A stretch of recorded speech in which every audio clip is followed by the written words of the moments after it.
Most of you aren't subscribed. Make sure to subscribe, as it helps out the channel. Without further ado, kicking off the series, we see our MC, Makoto, narrating his normal life, waking up and having breakfast with the family, heading to school and attending archery practice after school, only to head home, have dinner, shower and read his father's newly released book. But when he closes his eyes, he is suddenly suspended in space, greeted by a glowing orb, which asks Makoto if he knows who they are. When Makoto shows off his confusion, the orb reveals that it is a god, and that Makoto will be reincarnated to another world immediately. When Makoto refuses, the orb reveals its true form, Tsukuyomi, a god tasked with choosing a hero, and sending the hero to save a world. As Makoto asks more and more questions, Tsukuyomi realizes that Makoto hasn't been told about his lineage. Tsukuyomi reveals that Makoto's parents are both from other worlds, which surprisingly makes sense, as Makoto has never met any relatives. Wondering why he of all people is chosen, he learns that his parents had promised a god to give over one of their children, and knowing that he doesn't want his two sisters to be put in a tough situation, Makoto agrees to be chosen. Promising to deliver a message to his family whilst he's gone, Tsukuyomi bestows divine power onto Makoto in preparation for his duties, but Makoto suddenly begins to disappear, as Tsukuyomi warns Makoto to be patient with the goddess he's being summoned by, as she can be quite tough to deal with. Thanking Tsukuyomi for the advice, Makoto appears before the goddess, blinded by her divine beauty. As the goddess tells Makoto about her world being invaded by demons and spirits, she insults Makoto for appearing so ugly. Not taking a liking to Makoto, the goddess demands that Makoto leave, but Makoto gets heated, prompting the goddess to show off her power. Knowing she'll be fine without Makoto's help, she sends Makoto to the edge of her world, where orcs and goblins reside, but out of pity, she grants Makoto the ability to speak, read and write any language in the world. Just like that, Makoto is flung through the sky of this new world, fearing that he'll die from such a height. Suddenly Tsukuyomi appears, intercepting Makoto from falling further, and apologizing for the goddess's words, as he didn't expect her to outright reject Makoto. As good news, Tsukuyomi reveals that the world he had grown up in was far harsher on his body, compared to this new world, so Makoto doesn't need to worry about being weak, but he must still be wary, as he can still die. With Tsukuyomi's spiritual body disappearing, Tsukuyomi wishes Makoto the best, only to disappear, wishing to meet again in the future. With Tsukuyomi no longer holding onto Makoto, Makoto falls from a height, but just as Tsukuyomi predicted, Makoto is quite durable. Since Makoto has nowhere to go, he begins wandering around for 3 days, unable to find any humans, animals or food. As night falls, Makoto begins to feel lonely, crying out for anyone, only to hear cries for help in the distance. Focusing in on the sound, Makoto darts in the direction of the sound, seeing a pig girl and a two-headed dog about to devour the girl. Dashing at the creature, Makoto gives the dog a light kick, but unknowingly his kick tears off one of the dog's heads, killing it due to blood loss. Stopping the girl from running away from fear, Makoto introduces himself, showing the girl that he's not scary. As they chat, Makoto learns that he is currently in the wastelands, where no humans reside, and that the girl's name is Emma, a Highland orc. Wondering if he can visit Emma's village, Emma reveals that she can't return home, as she's been nominated as a sacrifice. Apparently, her village has been plagued with fog, so her village has been offering sacrifices to Shen, as a means to stop the fog from interfering with their crops' need for sunlight. Thanking Makoto for saving her, Emma brings Makoto to a place where he can finally eat. Sharing the table with some boars, they both reveal how they heard humans are terrible people, but think Makoto is a demi-human, as he is so ugly. Seeing Emma levitating some bowls, Makoto wonders what she is doing, to which she replies she is using simple transportation magic. Curious if he can learn magic, he asks Emma to show him a spell, where she begins channeling a spell, conjuring a fire in her hand. Going after her, Makoto shockingly mimics the fire spell, only to be instructed by Emma to imagine the fire as a ball, which causes Makoto to shoot the fire into a nearby wall. Amazed at how fast Makoto learned the spell, Emma asks about Makoto's level, bringing out a scroll, as a crowd gathers, believing Makoto is at least level 100. Upon touching the scroll, Emma announces Makoto is level 1, offering to teach him more magic, to cheer him up. The next morning, Emma wakes up, spotting a letter that Makoto had left behind. With the spells and equipment he had acquired yesterday, Makoto has set out to deal with this Shen creature, demanding sacrifices. Knowing he should at least warm up, Makoto is able to cast a fire spell without incantation. On top of that, by reshaping the spell in his head, Makoto is able to create a bow and arrow, firing off a single arrow that hits a target, exploding upon impact. Having not anticipated the massive explosion, Makoto realizes that there were some people he had accidentally blown up. As they talk to Makoto, he realizes that they are clearly bad guys, who feel sorry for Makoto, as he's destroyed Shen's property. As the bad guys perish, a red smoke begins to encase Makoto, who believes that Shen is meant to be a massive clam, like in the stories he's read, but here Shen is a dragon. Immediately dashing at Makoto, Makoto is barely able to dodge the dragon's movements, as the red mist is obscuring his vision. Encasing himself with magic, he begins to read the dragon's movements, dodging Shen's advances.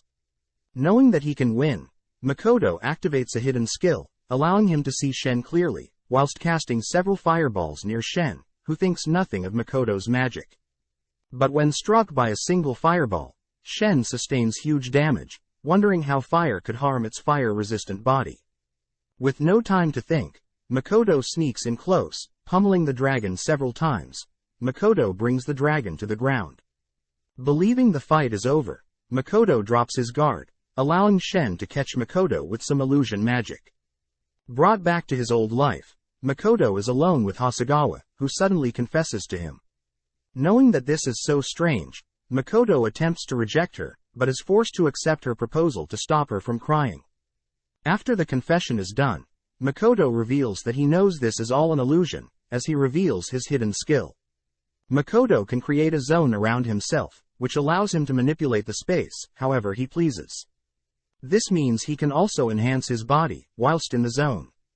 Thanking Shen for making him stronger, Makoto breaks out of Shen's illusion spell, but realizes that Shen is no longer hostile. Apologizing for attacking Makoto, Shen asks that he form a contract with it, offering to be Makoto's companion, and in exchange Shen wants to see Makoto's memories from another world. Seeing as there is no downside, Makoto agrees, which triggers the pact ceremony. With both Shen and Makoto glowing, Shen realizes that Makoto is too powerful, forming an 80-20 pact in Makoto's favor. Out of nowhere, Shen suddenly transforms into a gorgeous woman.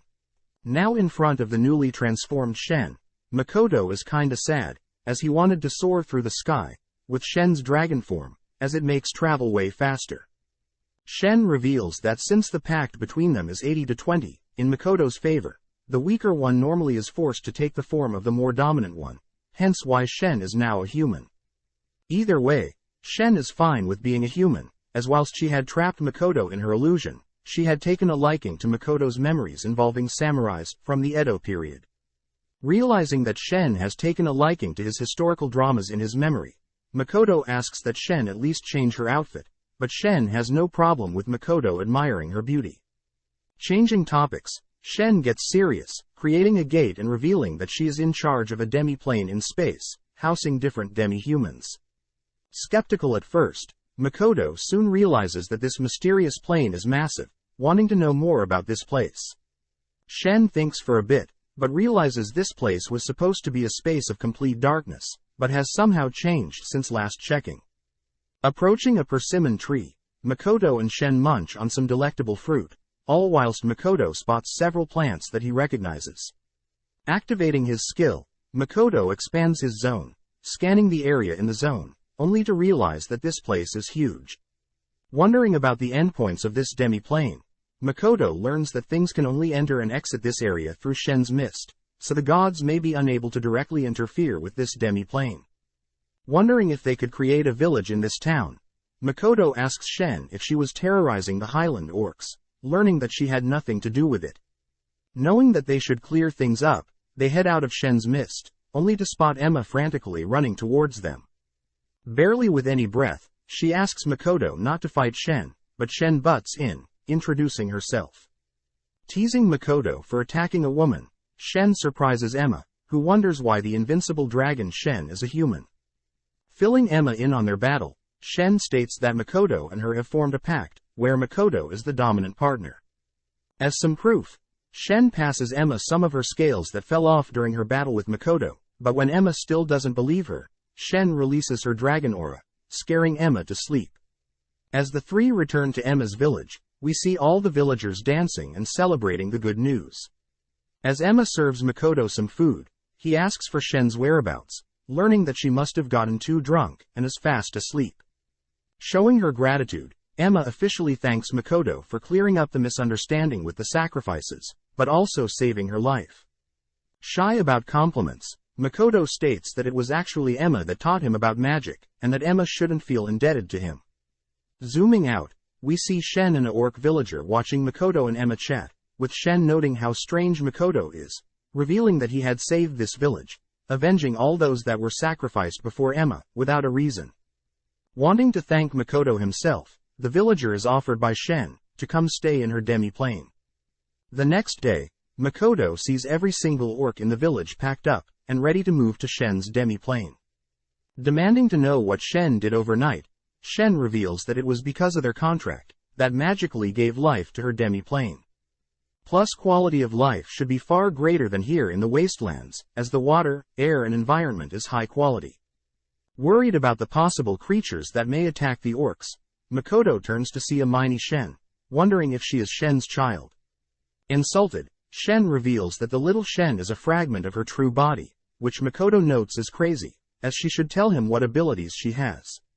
Checking a final time if all the villagers want to live in Shen's demi-plane, Makoto begins thinking of how to transport all of them, but within seconds, Shen absorbs all the villagers into her demi-plane, using her mist, shocking Makoto. With the orcs immediately getting to work, gathering materials to build their new town, we cut to Makoto juggling water, darkness, fire, earth and thunder spells in his palm. Knowing that water is his strongest affinity, Makoto notes how by focusing on one element, he can cast multiple water spells at once. At the same time, Shen begins fangirling over the dramas she's watched through Shen's memories, demanding to watch more, but Makoto rejects her, asking why he is the master of her demi-plane. Shen states that since he is her master, he is also the master of her belongings, including the demi-plane. Annoyed, Makoto forbids Shen accessing any more of her memories, which she reveals she has already recorded most of his memories, but wants to spend more time with her master. Wondering how much of his memories Shen has seen, Shen heads out, attempting to find out a better way to record Makoto's memories, as her current method requires Makoto to be stationary. Turning around, Makoto spots his memories that Shen had recorded floating around, spotting a memory of a picture he and his family would take every year. Remembering that his parents are actually from this world, Makoto reasons that it would be smart to check out what his parents did here, setting the goal of visiting a human village first. At the same time, a dwarf runs through a forest and is cut down by a huge creature, deemed the Black Disaster. Checking up on some orcs working cutting down trees for material, Makoto learns that they are having trouble cutting down tougher trees. Helping out, Makoto activates his ability, having called it Kai. Makoto projects a zone around a small sword he has, strengthening the blade's sharpness. With the enhanced blade, Makoto easily cuts through the tree, shocking the orcs. Seeing one of the orcs injured, Makoto activates his Kai ability, healing the orc, noting how Makoto healed his wound without mana. This would explain how Shen could incense him during their battle. Trying out the ability on himself, Makoto realizes that he is unable to heal himself, but is interrupted by Shen. Carrying an injured dwarf, Makoto wonders what happened, but suddenly a massive spider breaks into Shen's demi-plane. Asking if Shen can help out, Shen states that she'll leave the creature to him, finding out that Shen had encountered the spider before, but had left it be. Knowing that the spider is a bug type, Makoto wonders if it is weak to fire, dodging the spider's charge, only to cut off one of its legs. Creating a fire source in the air, Makoto encases his sword in flames, but realizes the spider has disappeared, appearing above him, spitting out its webs. Cutting through the webs, Makoto manages to sever some of its legs, but is shocked to see the creature's insane regeneration. Changing strategies, Makoto conjures his flame bow, shooting an arrow, only to follow up, using the fire source in there, and impaling the spider with a fire spear from above. Seeing the spider not perishing, Makoto watches as the spider begins absorbing his fire magic, healing itself. Off to the side, Shen learns that the dwarf she saved is an elder dwarf, who was barely able to leave a scratch on the creature. Creating a volley spear, Makoto is surprised to see that the spider simply tanked all the damage, only to regenerate the wounds. Suddenly the spider changes speed, catching Makoto off guard, breaking past his Kai zone, and impaling him onto a tree. Approaching swiftly, the spider begins devouring Makoto, but Makoto gets serious, releasing a huge explosion, blowing the spider back.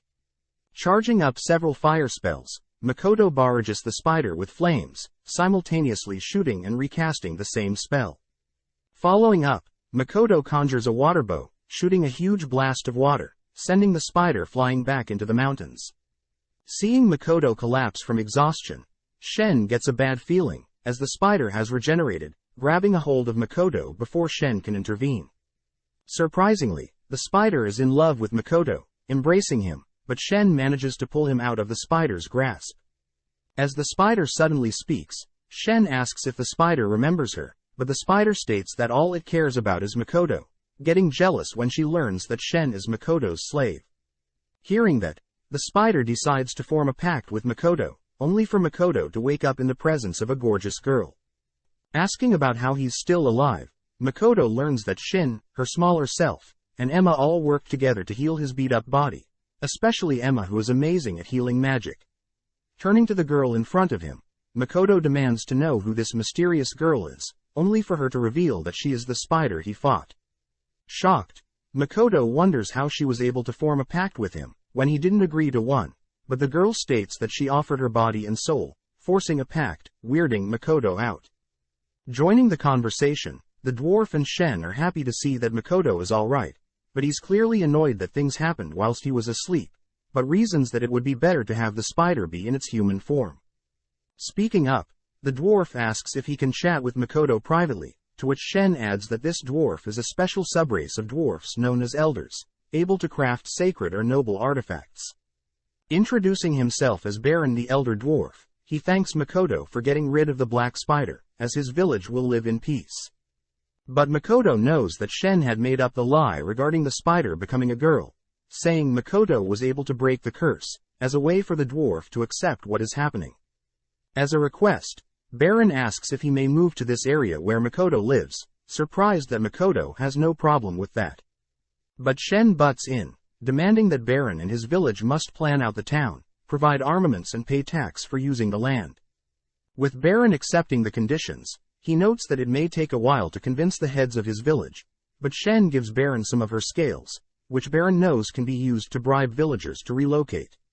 Wanting to find out what his parents had accomplished in this world, Makoto has been traveling every day by foot, as a means to find civilization. Finally spotting a human village off in the distance, Makoto is called by Shen, who has something important to talk about.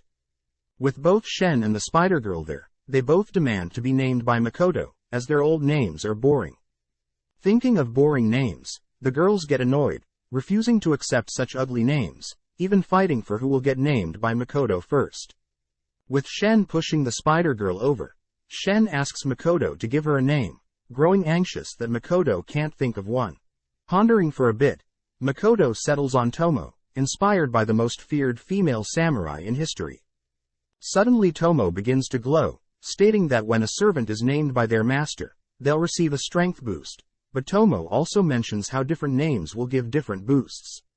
Nonetheless, Tomo likes the name Makoto has given her, prompting the spider girl to ask for a name as well. Asking the spider girl if she prefers to be named something, she states that she'll humbly accept any name from Makoto, her self-proclaimed husband.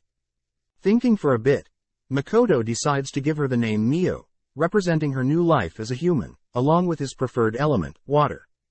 Seeing Makoto put so much thought into naming her, Mio can't help but fall deeper in love with Makoto, but he states that it isn't that deep. A little time later, Tomo and Mio had set up a ceremony, welcoming all the new species sharing that land, whilst also introducing their new names. Letting the crowd decide, everyone agrees to call Makoto, young master, with Makoto forced to accept that title.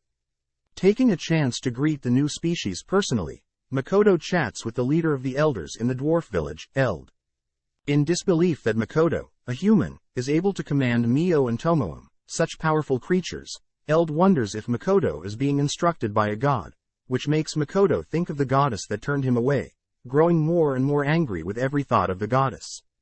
Seeing Makoto dislike the goddess, Eld gets happy, revealing that he and his village personally disagree with the gods themselves. Next, Tomo introduces her followers, the 1001st lizards, creatures with affinity of water and air, and all don beautiful blue-green scales. But Makoto asks that Tomo should have told him she has followers, which she adds that there will be too many to go through. Up next, Mio introduces her followers, the Alk, creatures that can regenerate just like Mio. Seeing her followers so quiet, Mio threatens to eat them if they don't serve Makoto properly, prompting them to introduce themselves. Wrapping up the ceremony, Makoto asks that Mio and Tomo fill in Eld on the rules for living here, asking that the girls are free to choose where they'll be living, and that they should keep the bickering to a minimum. Rushing off, Makoto's curiosity of the human village overcomes him, spotting a blonde girl in the distance. As he approaches, the girl suddenly points in his direction, running off whilst crying out that there is a monster. Turning around, Makoto notes how it is just him, brushing it off as a coincidence. As he approaches the village gates, he spots a huge crowd of humans, demanding that Makoto, a monster, not come near their village. As the villagers scare Makoto away, he realizes that the goddess had given him the ability to interact with all creatures, but humans. Depressed, Emma, Shen and Mio have a chat with Makoto, revealing that the language of the humans are called Common, being the most common language known, and that all three of them can speak it. Cheering Makoto up, the girls state that Makoto's appearance is the issue, which Makoto doesn't appreciate, as he knows he's not the best looking. Clearing things up, the girl states that it's not his looks, but his mana that is the issue, as it's pouring out of him, making him appear as if he were a creature with the strength of 5 demon lords combined. Trying to suppress his mana, Makoto only manages to remove a little bit, switching up plans, as he'll first have to learn the common language, but also get a mask, as the humans already know what he looks like. With 1 week passing, Makoto is finally able to read and write the common language.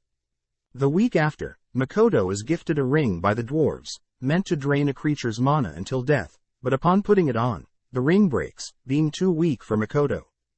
A month passes and Ms. is helping Makoto with pronunciation, but Makoto notes how magically writing what he needs may be more useful. Interrupted, the dwarves show Makoto their new ring, Dropnir, able to not only absorb, but compress his mana, glowing red when it's reached its limit and should be removed.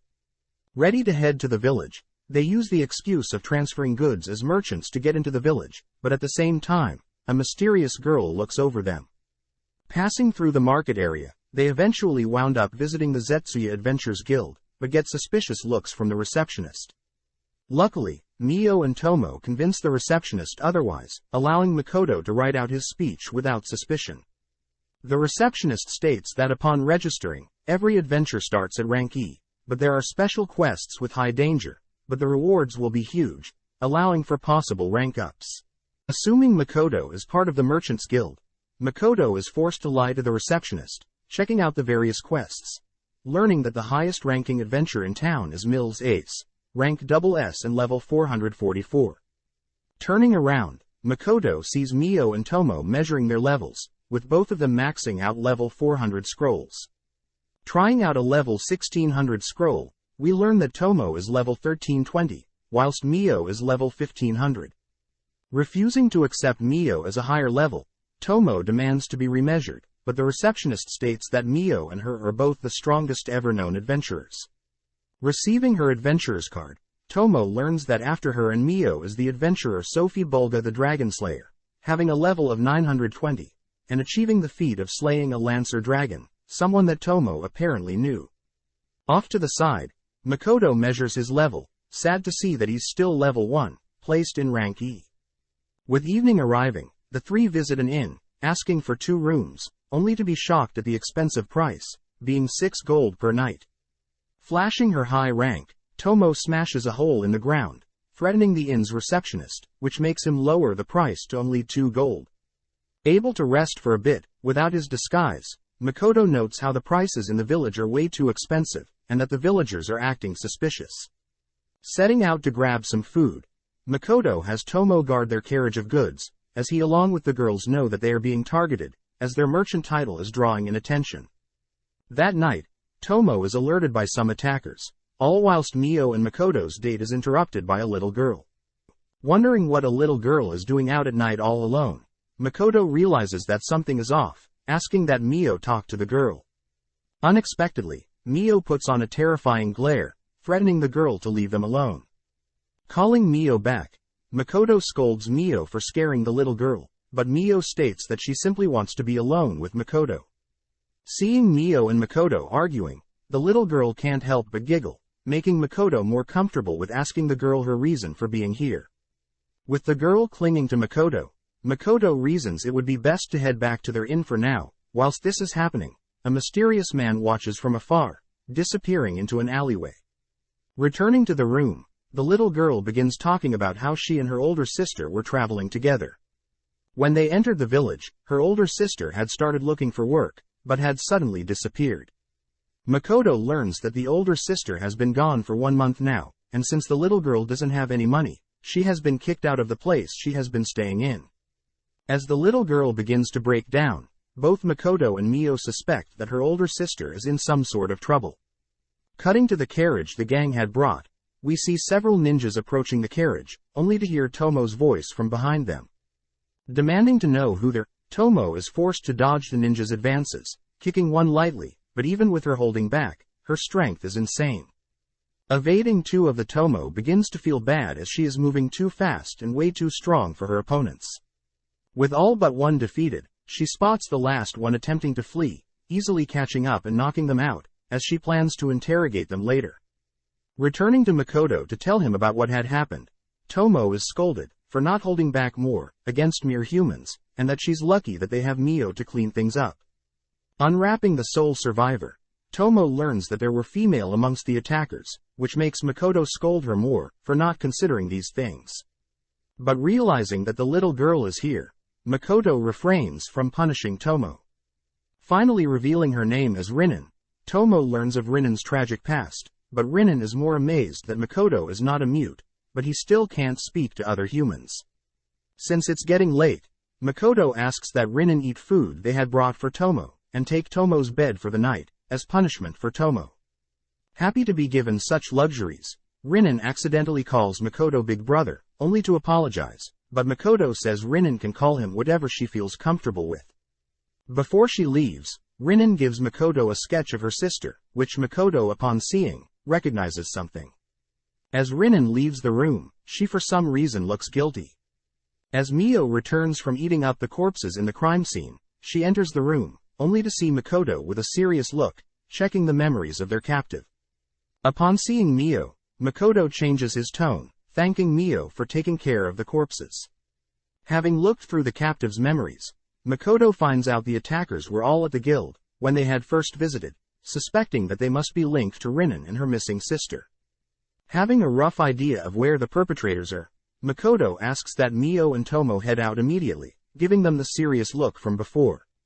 Knowing that their master is serious, the girls listen to Makoto's instructions, heading out immediately. Thanking the girls for not questioning his motive, Makoto thinks about how the sketch of Rinin's older sister deeply resembles Hasegawa from his previous life, and he may not be able to hold back if he found out something bad happened to her look-alike. As Mio and Tomo walk through the streets, they chat about how Makoto is oddly serious about finding Rinin's sister, making Mio wonder if Rinin's sister is an acquaintance of Makoto. But Tomo shoots this thought down, revealing that she would know, as she's seen all of Makoto's memories, making Mio so jealous. Seeing as the sun is about to rise, they reason that they should complete the mission and hurry back. Taking Rinin out to help with some exchanges, Makoto tells Rinin that they'll help find her sister, but is surprised that Rinin can drive a wagon. Suddenly Rinin thinks of her sister, revealing to us that her sister had decided to become an adventurer in this town, but since everything was so expensive, she had to work to repay things. Unfortunately, her older sister had been badly injured, unable to pay off her debt before collapsing suddenly. Rinin was instructed by her big sis to get out of this town, and leave no matter what, but sadly was caught by an adventurer when she tried to leave. As we zoom into an underground cellar, we see Rinin's older sister, lying on the floor, with no energy. She reveals how her family has been adventurers for generations, but in the past, one of her ancestors had lost a valuable short sword, the family's treasure, during a battle with a monster. In order to return her family's honor, Rinnan's older sis had planned to earn back the honor, but is currently mentally and physically incapable of such a thing. As Rinnan's sis hears some talking, she looks up to see Mio and Tomo, who reason that she must have been used in some human magic experiments. With Mio healing Rinnan's sis, they leave the room, having to melt away the wall to bypass the locked door. As the three walk down the hallway of their location, they are stopped by Mills Ace, the strongest adventurer. Back with Makoto, he and Rinnan have just finished up their errands, but Rinnan looks more and more freaked out, even screaming out of nowhere. Having returned to the inn, Rinnan suddenly runs off, but Makoto allows her to leave, knowing that others are ordering her around. Activating his Kai ability, Makoto tracks Rinnan's whereabouts, seeing Rinnan talking to a man. When Rinnan tells the man about Makoto's carriage being attacked last night, the man reveals that it was his doing, asking if Rinnan has any more information. Rinnan states that the fruits that Makoto brought from his village sold for a lot of money, prompting the man to order Rinnan to steal the money, as a means to pay off her and her sister's debt. As Rinnan leaves to steal Makoto's money, Makoto thinks about how corrupt this village is. Cutting to the girls, we learn that Rinnan's sister's name is Toa, and Mills was the one that had her locked up. On top of that, Mills is the mastermind behind this corrupt town, having the man that just spoke with Rinnan and his lackeys do the dirty work, whilst he swoops in and plays the fake hero. One of Mills' men suddenly realizes that Mio and Tomo are the new adventurers over level 1000, but Mills accused them of faking their levels. Additionally, Mills talks about a mysterious creature with outrageous mana visiting their town not recently, threatening to have Mio and Tomo face that creature. But Mio and Tomo know that the creature they are talking about is Makoto. With a smug look, Mills offers Mio and Tomo a job in his corrupt faction, but the girls decline. Wondering why the girls would turn down such a thing, Mills insults Makoto, but this triggers the girls, as they both throw a single punch in Mills' direction, but Mills reveals an almighty shield, the clay Aegis, nullifying the girls' punches. Cutting to Rinnan, we see her guilty of lying to Makoto, wondering if she should even steal from Makoto. Back with girls, we see them now fired up. Tomo takes the first strike, easily blasting through the clay Aegis, blowing Mills' men away, along with landing a direct hit on Mills. As Mio walks after Tomo's decimation, she stops in front of Mills, slapping him silly, before carrying on. Tomo is then seen walking up on the man that has been manipulating Rinnan, trapping him in her illusion, only for the two to blow open the building, sending Mills flying away for good. As Tomo and Mio fight over who had slaughtered more people, we see Rinnan finally reunited with Toa, who Makoto notes is an exact copy of Hasegawa, except for the hair color. As Rinnan and Toa take a nap, Makoto ties up Mio and Tomo, flinging them out of the town with his bow, as punishment for destroying the village and losing control. With the village all destroyed, the gang along with Rinnan, Toa and some other captives by Mills, all decide to head to the village, Sieg. Arriving at the closest adventurers guild, one of the men that tagged along tells the receptionist about how their previous village was decimated by mysterious monsters. Whilst this happens, Makoto thinks about how Tomo had used some of her mind manipulation magic on everyone except Rinnan, and Toa's memory in the previous village had been altered to believe monsters destroyed their village. With the receptionist wondering if the monsters still exist, she's introduced to Mio and Tomo, who she doesn't believe is actually over level 1000. Makoto states that they've already registered with the previous guild, but the receptionist says their data must have been lost when the village was decimated, and they'll have to re-register. Hearing this, Makoto speaks with Tomo privately, who is worried Makoto is still angry about her fighting with Mio. Instead, Makoto tells her about knight errantry, a samurai who trained and honed their skills until a deadly degree. Hearing this, Tomo wonders if she was like that samurai, she'll not only surpass Mio, but also gain the praise of Makoto. Making up her mind, Tomo asks that she begin training on her own, which Makoto allows, having expected her to take the bait. As Tomo runs off to train, Mio thinks about how she will be able to spend time with Makoto, but we zoom out to see that the others are along for the ride. As the gang continue their travels, to Sieg, by carriage through a forest, Rinnan notices Mio mad at first, but is able to cheer Mio up, by complimenting her and Makoto's relationship. Suddenly, Makoto erects his Kai barrier, spotting several bugs up ahead, asking Mio to deal with them. Mio immediately accepts, facing the creatures. With a single swing of her fan, she kills all the bugs, impressing everyone. Asking that they continue down the forest, Toa interrupts, asking to be able to collect the bug's corpse, as they are quite rare material. Knowing that this will only be a waste of time, Makoto is suddenly distracted by Toa's body, giving in to her request, but this makes Rinin and Mio glare at Makoto. Collecting the bug's eyes, the gang continue on their path, setting up camp and resting when it's dark, riding when the sun's out, and battling through and collecting the material from monsters in the forest. With so much raw material collected, Makoto is reminded that he had created a trading company for goods, calling it the Kuzunoa Trading Company. Suddenly the gang encounters creatures with ruby eyes, quite a rare species. Asking that Mio deal with them, Mio gets annoyed that the others are asking her to kill the creatures, but not damage their eyes, head or wings. Knowing that he should deal with this himself, he learns that the abdomen is the most vulnerable spot, but the girls are scared he's too weak, as he's technically level 1 in their minds. Readying his bow, Makoto focuses, easily shooting down each and every creature, impressing the girls, with the elven girl in particular, believing that Makoto's bow is high-tech. Makoto is unable to explain that his bow and arrows are ordinary, as the others are too busy harvesting the valuable materials from the creatures.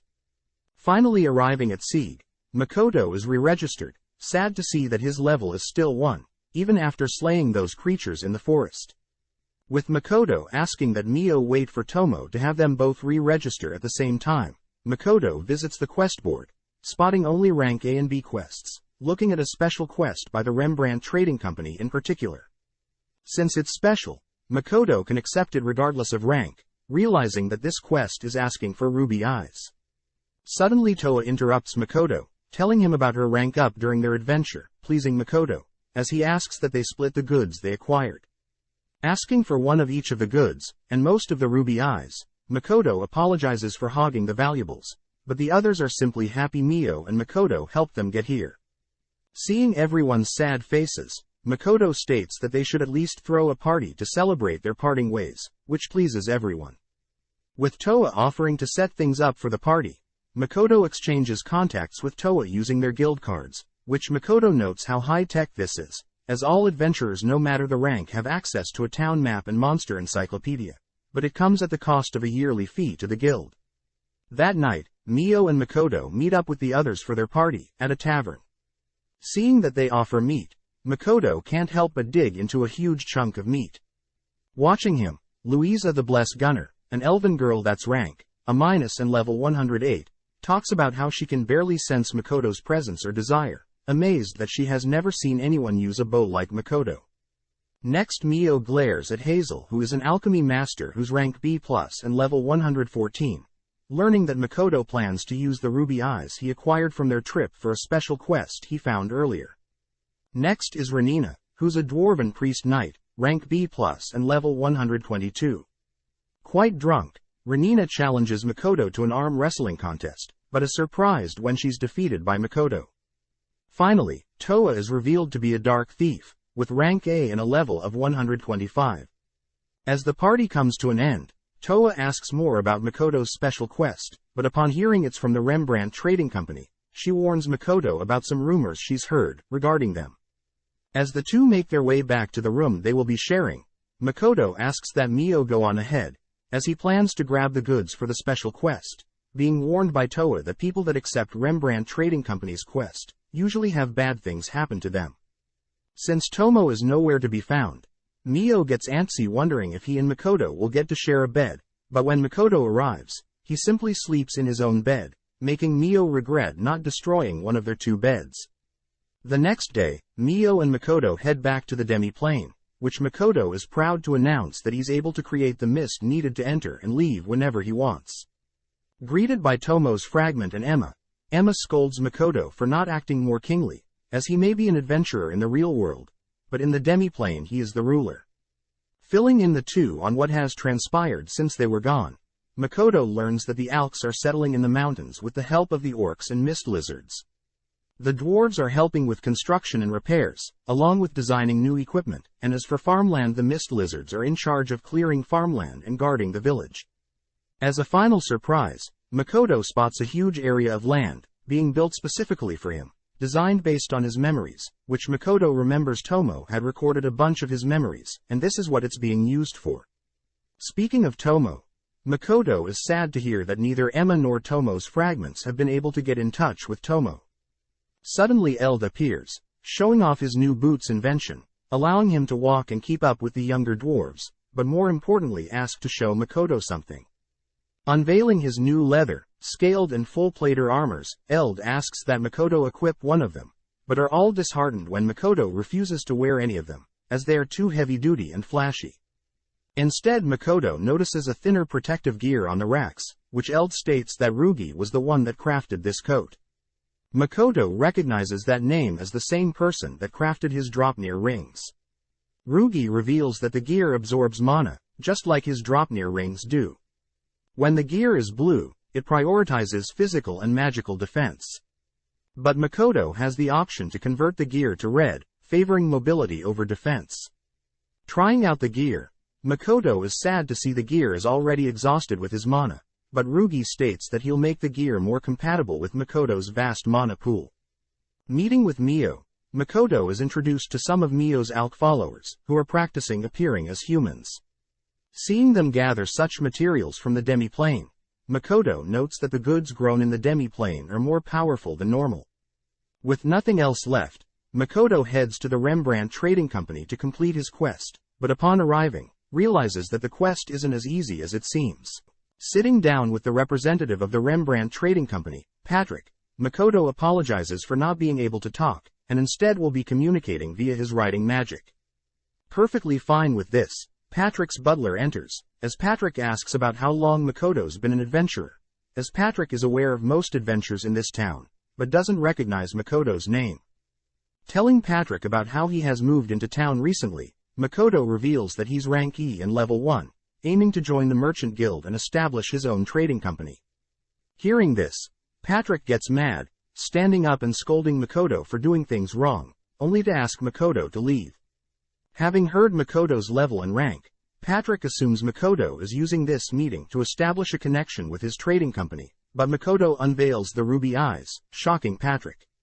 Instantly apologizing, Patrick notes the rare and well-kept ruby eyes, which prompts Makoto to ask why Patrick needs them. As an apology for his rudeness, Patrick reveals that he needs the ruby eyes to produce a special kind of medicine, ambrosia, that can cure most curses. Apparently Patrick's wife and daughter had been afflicted by a cursed disease, a type of curse caused by a witch doctor's ritual.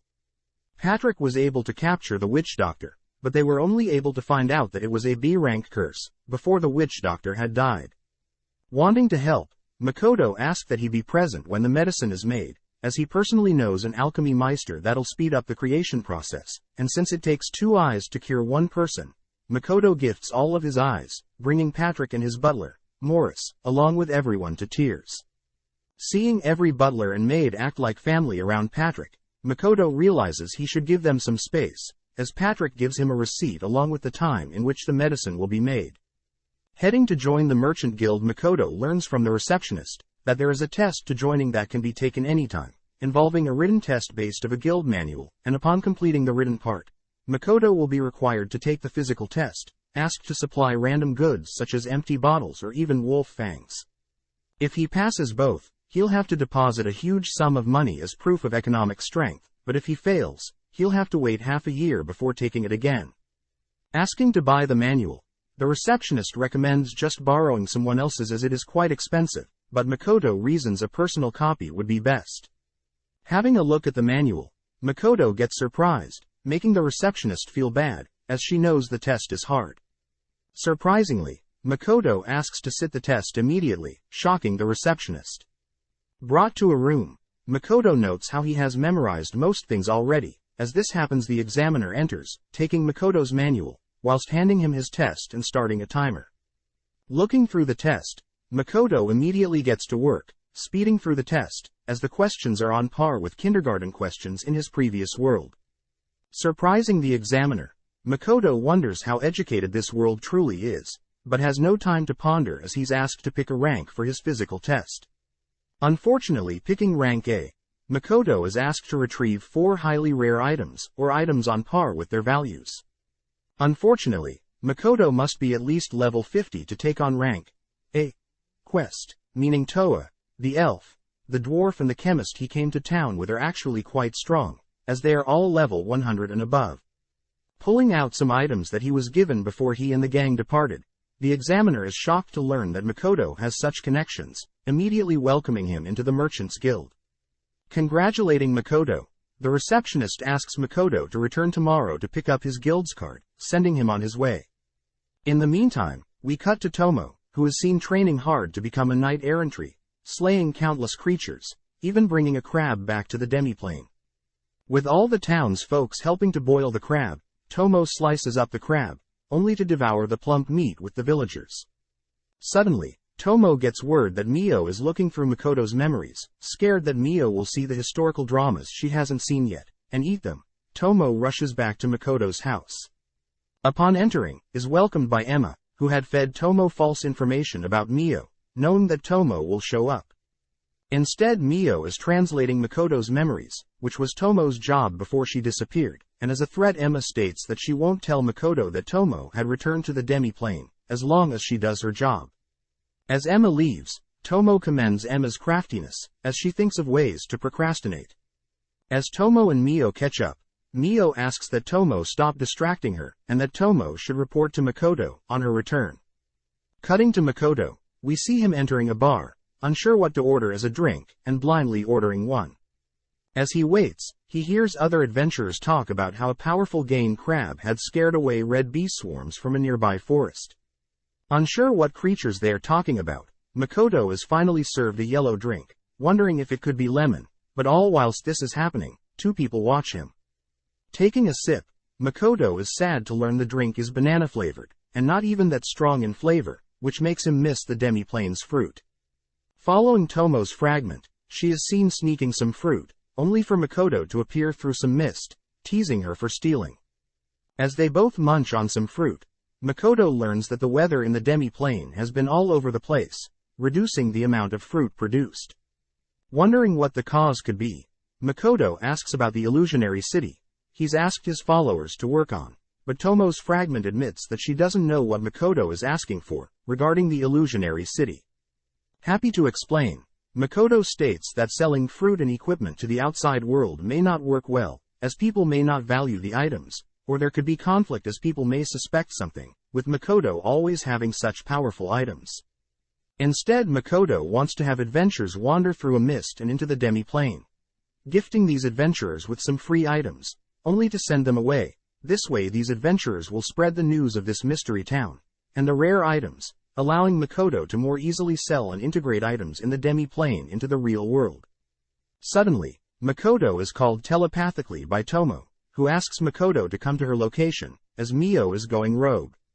As Makoto rushes back to his house, he's unsurprised to see Mio demanding Tomo continue recording Tomo's memories.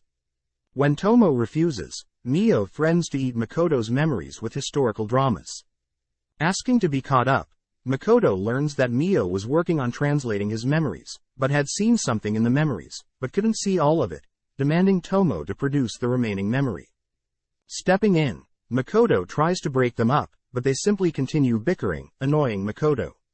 Raising his voice, Makoto calms both of them down. Makoto scolds Tomo for not reporting to him, learning that she had secretly returned and ate crab. Asking Mio about the mess, Mio states that she simply wants to continue viewing certain parts of Makoto's memories, showing him the memories. Shocked, Makoto states that these memories are of anime and cartoon shows he was forced to watch, but approves Mio's request, as he plans to have a long chat with Tomo. Returning to town, Makoto states that he plans to sleep here, as he has to wake up early tomorrow.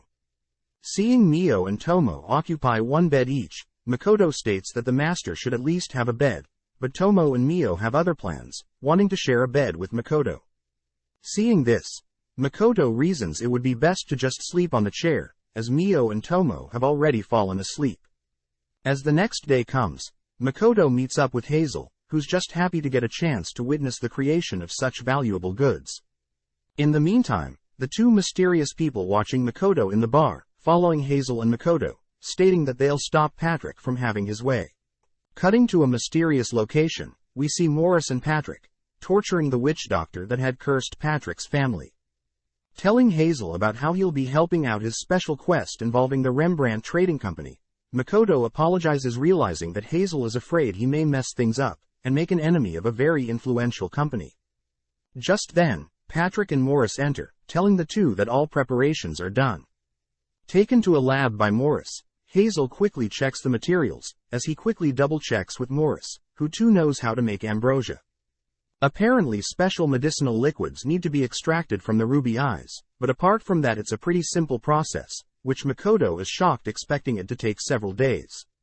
Etching a ritual circle into the floor, Hazel begins chanting a spell to enhance his alchemy specialty, but Makoto notes how inefficient this ritual is, as it's taking too long. Using his Kai ability, Makoto secretly speeds up the ritual, allowing them to begin extracting the medicine from the ruby eyes. As they wait, Morris reveals that they would normally extract a similar liquid from the ambrosia flower itself, but it's quite rare, more rarer than ruby eyes, which gives Makoto the idea of hunting these flowers down and selling them for his own trading company. With one dose done, Morris rushes to give it to Patrick, allowing Hazel and Makoto to work on 2 more doses. Seeing Hazel nonchalantly hold the valuable vials, Morris re-enters, scaring Hazel and making him fling the vials.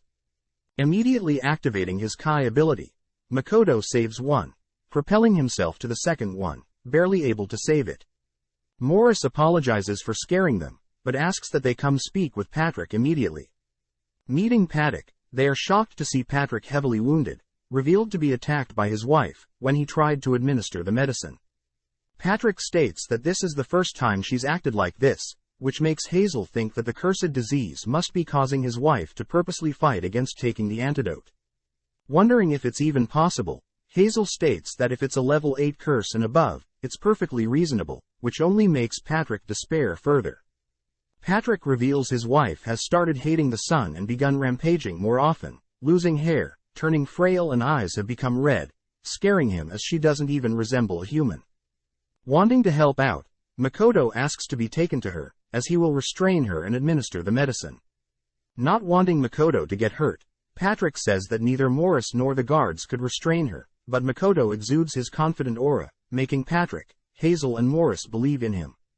Entering one of Patrick's rooms, Makoto takes a sample of blood found on the floor, using it to possibly lure out Patrick's wife. Asking everyone to stay back until he's restrained her, Makoto slowly approaches Patrick's wife's room, but is surprised when she smashes through the door, pouncing and swinging at Makoto, only to retreat and stand guard.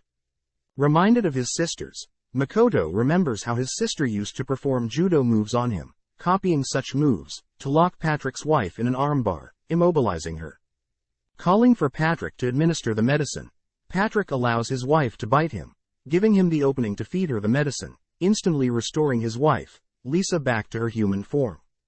Up next, Makoto heads into Patrick's first daughter's room, realizing that it's dark, immediately activating his Kai ability, so as to not underestimate the cursed daughter. Locating her, Patrick is able to heal her daughter, leaving only the second daughter. Finally entering the second daughter's rooms, Makoto is surprised to hear the girl talk, but takes the opportunity to hold her down, officially healing Patrick's entire family. Thanking Hazel for the help, Makoto takes off first, as Hazel stays to continue to produce some spare medicine. Outside, Makoto spots Mio and Tomo, who he knows both just want to re-register at the guild. Before Mio can ask Makoto a question, one of the people that have been following Makoto encases the three in fire, but Makoto is able to escape the fire trap. With the two stalkers impressed with Makoto's movements, they are shocked to see Mio and Tomo unscathed, as they both wanted to gauge the strength of the fire spell, stating how it's laughable when compared to Makoto's. Out of nowhere, other strangers appear, numbering more than 20. With a smug grin, the leader of the pack offers to pay the girls to join their side, which Mio agrees to, as Makoto had telepathically asked her to sit out, afraid Mio and Tomo will fight over who defeated more, and destroy the town again. Now surrounded, Tomo gets fired up, but is instructed by Makoto to not kill anyone. With the strangers charging them, Tomo and Makoto take it slow, simply dodging and evading their advances, but after a while Tomo goes wild, using the back of her sword, as to not mortally wound anyone. With only the two stalkers left, they realize that they are in trouble, asking Mio for assistance, but Mio glares at them, as she doesn't want to speak to weak people like them. Suddenly one of two begin chanting a teleportation spell, prompting Makoto to rush in, canceling the spell, but also accidentally knocking the person out. With no way out, the final man, Lime Latte, reveals himself as the strongest adventurer in this town, readying his sword, which Tomo notes is a fine sword. With Lime approaching, Tomo easily disarms and destroys Lime's blade, tripping him, only to take her sword out to finish him off. Before she can knock him out, she glances at his memories, seeing children innocently playing in an orphanage, making Tomo stand down for now. Crouching down, Makoto begins asking questions, asking why Lime had placed a killing curse on Patrick's family, but Lime states that he thought the curse was meant to only put them to sleep. Flashing back, Lime reveals that he was talking to a fellow adventurer several months back, learning that the Rembrandt Trading Company has caused many to lose their jobs or take risky ones that may cost them their lives. Mentioning how some adventures from an orphanage Lime is aware of, Lime's friend offers a suggestion, which Lime was unaware of, that led to the witch doctor's curse, but he was led to believe the curse was a sleeping curse. Asking Tomo to check his memories, Makoto confirms he's not lying, letting him go, but first Mio takes all of his gold, as payment for sitting out. Several days later, Lime is seen apologizing to Patrick, who out of respect for Makoto allows Lime to go without a heavy punishment. As a way to atone, Lime states that he'll stop being an adventurer. Later that day, Lime is seen sitting under a tree, greeting Tomo, surprised to hear that Tomo knows all about him. With nothing to hide, Lime reveals how he had always been supported by his orphanage, and as a result when he heard that adventurers from his orphanage were dying, he was mindlessly tricked into doing something horrible. Asking Tomo about Makoto, Tomo states that Makoto is quite mysterious, but changing topics, Tomo offers Lime a position to work for her, and in exchange she will protect the orphanage that he loves most. Knowing Tomo is more than capable, he accepts, prompting Tomo to gift him a new sword, a katana, along with a huge lump of gold coins.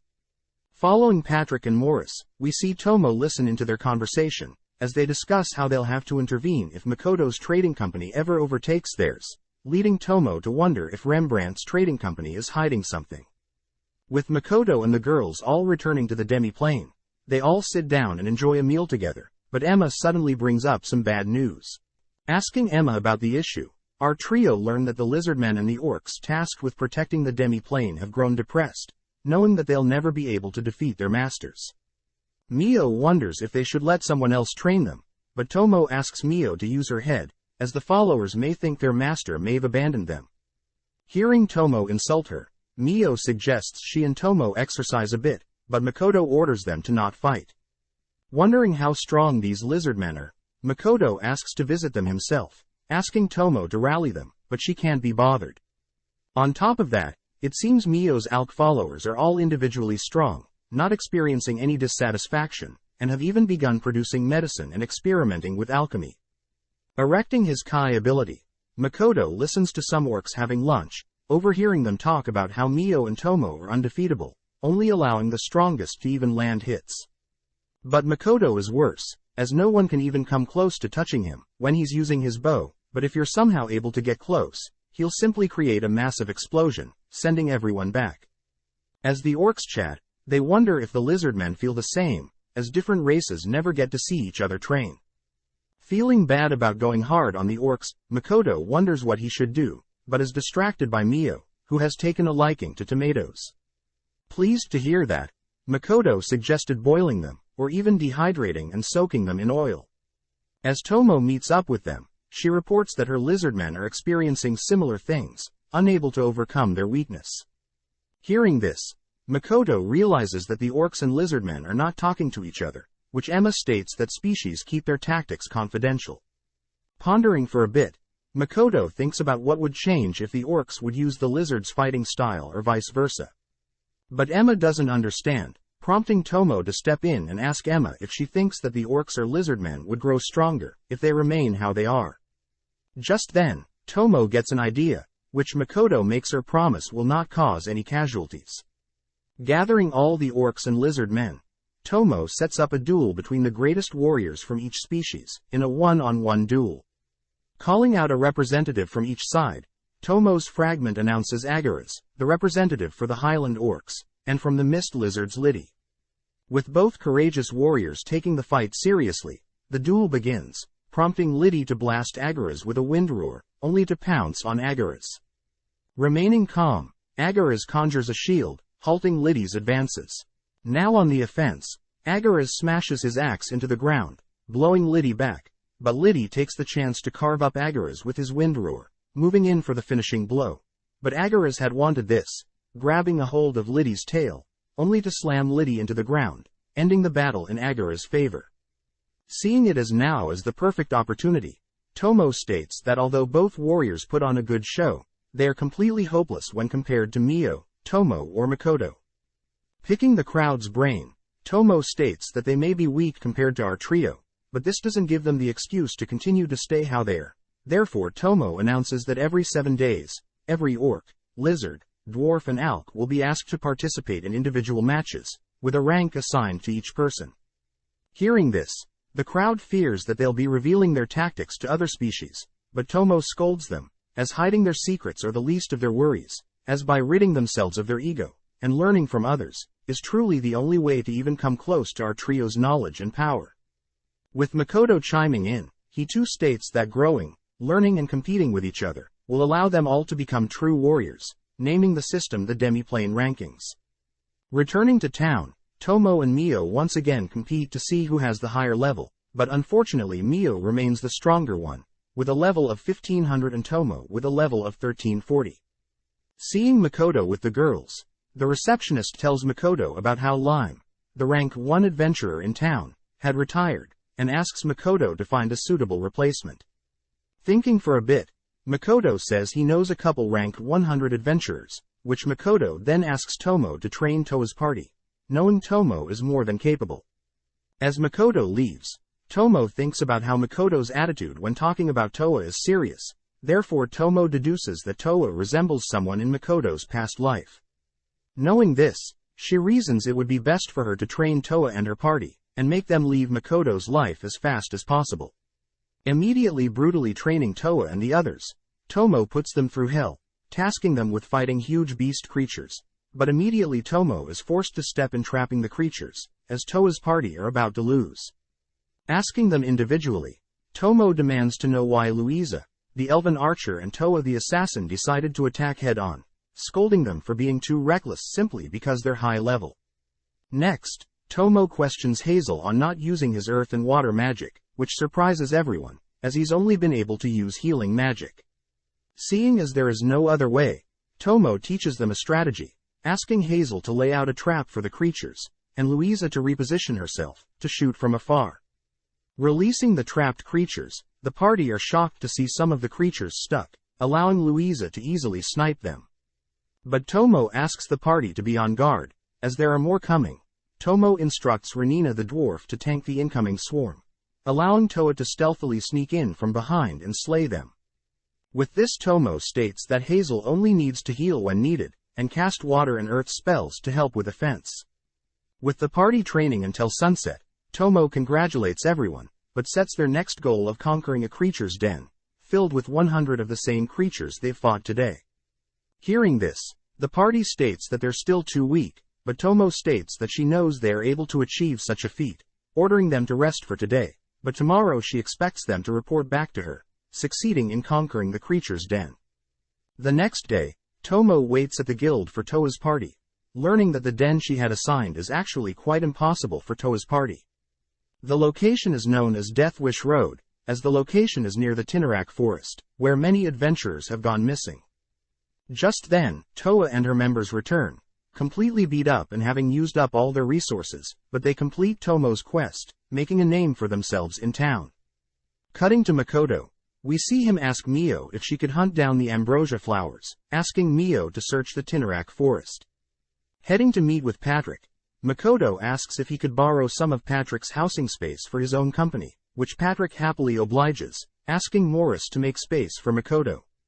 But Patrick fires back a question, having deduced that Makoto is attempting to hide his business from the kingdom.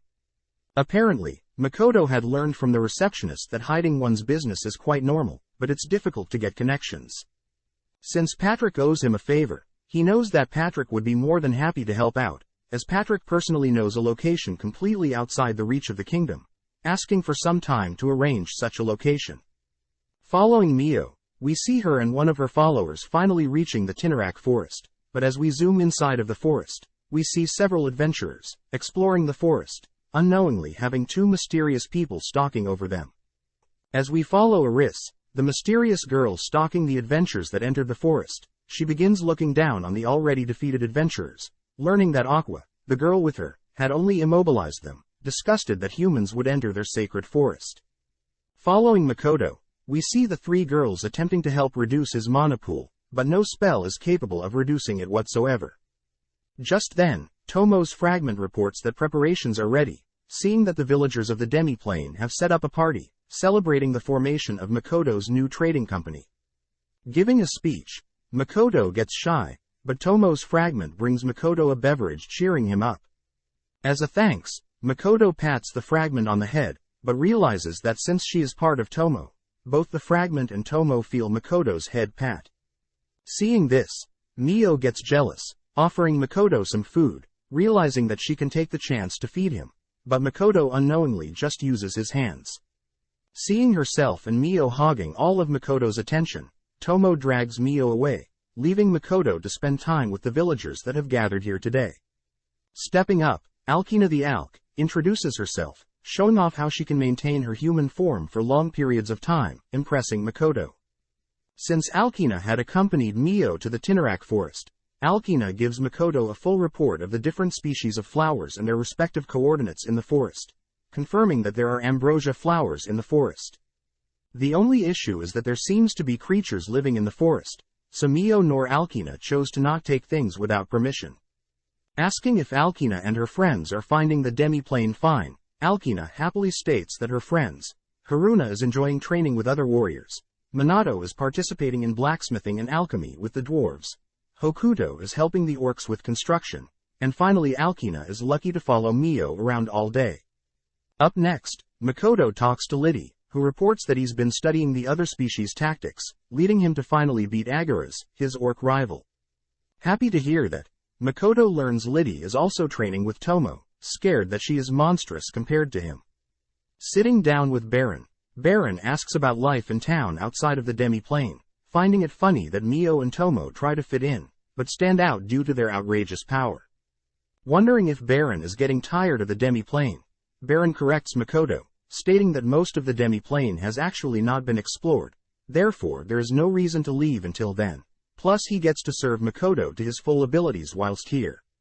But Baron does mention how he is curious what humans would consider valuable equipment, which gets Makoto to suggest that Baron be the one to man the shop he's renting in town, knowing that Baron can speak to other humans, and learn what is popular. With such a valuable opportunity, Baron is happy to accept the offer. Finally, Makoto chats with the orc that he had healed, who was injured from logging. The orc reports that he'll be the guide, allowing adventurers into their illusionary city, which makes Makoto wish him good luck. Cutting to Mio and Tomo, they sit alone, eating on some skewers. Mio is quite sad, as she isn't able to spend more time with Makoto, but Tomo changes the subject, asking for her findings in the Tinarak forest. Right before Mio reveals her guesses on the people guarding the forest, Tomo cuts her off, asking that she only report facts to Makoto, suddenly realizing that neither of them can feel Makoto's presence. Within a second, his presence comes back, prompting them to rush in his direction. As we cut over to Makoto, we see him simply training with his bow, shocked to see Tomo and Mio watching him from afar. Seeing Mio rush over to hug him, Makoto asks if they are being attacked, but Tomo gets serious, stating that Makoto is using a very dangerous technique when drawing his bow. Asked to explain his thought process, Makoto states that he needs to focus deeply before drawing and firing his bow. Hearing this, Tomo is shocked, as she knows when Makoto focuses, he is intentionally erasing his presence in order to blend in with the background. Next he imagines himself as the target, which isn't normal, as Mio points out the only time someone can remove one's presence is when they die. This means that Makoto is appearing as if he's committing suicide every time he draws his bow, but on top of that, Tomo notes that his mana has increased. Tomo deduces that every time Makoto severs and reconnects his conscience, he is essentially dying and rebirthing himself, essentially doubling his mana every time. This would explain the increasing range of the demi-plane, but this means the goddess of this world will have him exterminated, as he's approaching the level of a god. For now, Makoto will conceal his mana when in the outside world, whilst Tomo has the dwarves work on stronger mana-absorbing gear. As Makoto calms Mio down, Tomo thinks about how interesting it is that her master is on par with a god. The next day, Makoto walks through town, thinking about how he's now unable to shoot a bow normally, without overthinking. As he wanders around at night, a bag suddenly flung in his direction, moving out of its trajectory, only to spot a demi-human, who he notes looks just like him. Out of nowhere, a blonde woman attempts to seduce Makoto, who realizes he's in the red light district, but before anything happens, Mio and Tomo drag him away. Brought back to their room, Tomo and Mio are pissed, with Mio blocking off all of Makoto's escapes. Both girls begin accusing Makoto of preferring prostitutes over them. Hearing Makoto stuttering, they both force themselves onto Makoto, but Makoto conjures a wall of ice between them, suddenly disappearing. As we cut over to Emma, she runs over to a tree, shocked to see Makoto hung upside down, with his clothes torn apart. Deducing that Mio and Tomo may be the cause of this, Emma changes the topic, telling Makoto that Rugi has finished crafting mana-absorbing gear for him. The next day, Rugi shows off his new mana-absorbing coat, linking several rings to it, to greatly increase the gear's durability. Suddenly Mio appears, asking to speak with Makoto, which he shyly accepts. Chatting privately, Mio apologizes for last night, agreeing to never force herself onto Makoto, unless permitted. Changing topics, Makoto announces that he'll be visiting the Tinnarak forest, to negotiate the ambrosia flower for his trading company, but Mio states that it'll be a waste of time, and instead she'll just forcibly take it. But when Makoto offers to have only Mio and him visit the forest, she forgets about terrorizing the forest, as she can be alone with Makoto. Now passing through the forest, Makoto and Mio make their way to the ambrosia flowers, with Mio spotting some adventurers following them, casting her web, so they don't interrupt her date with Makoto.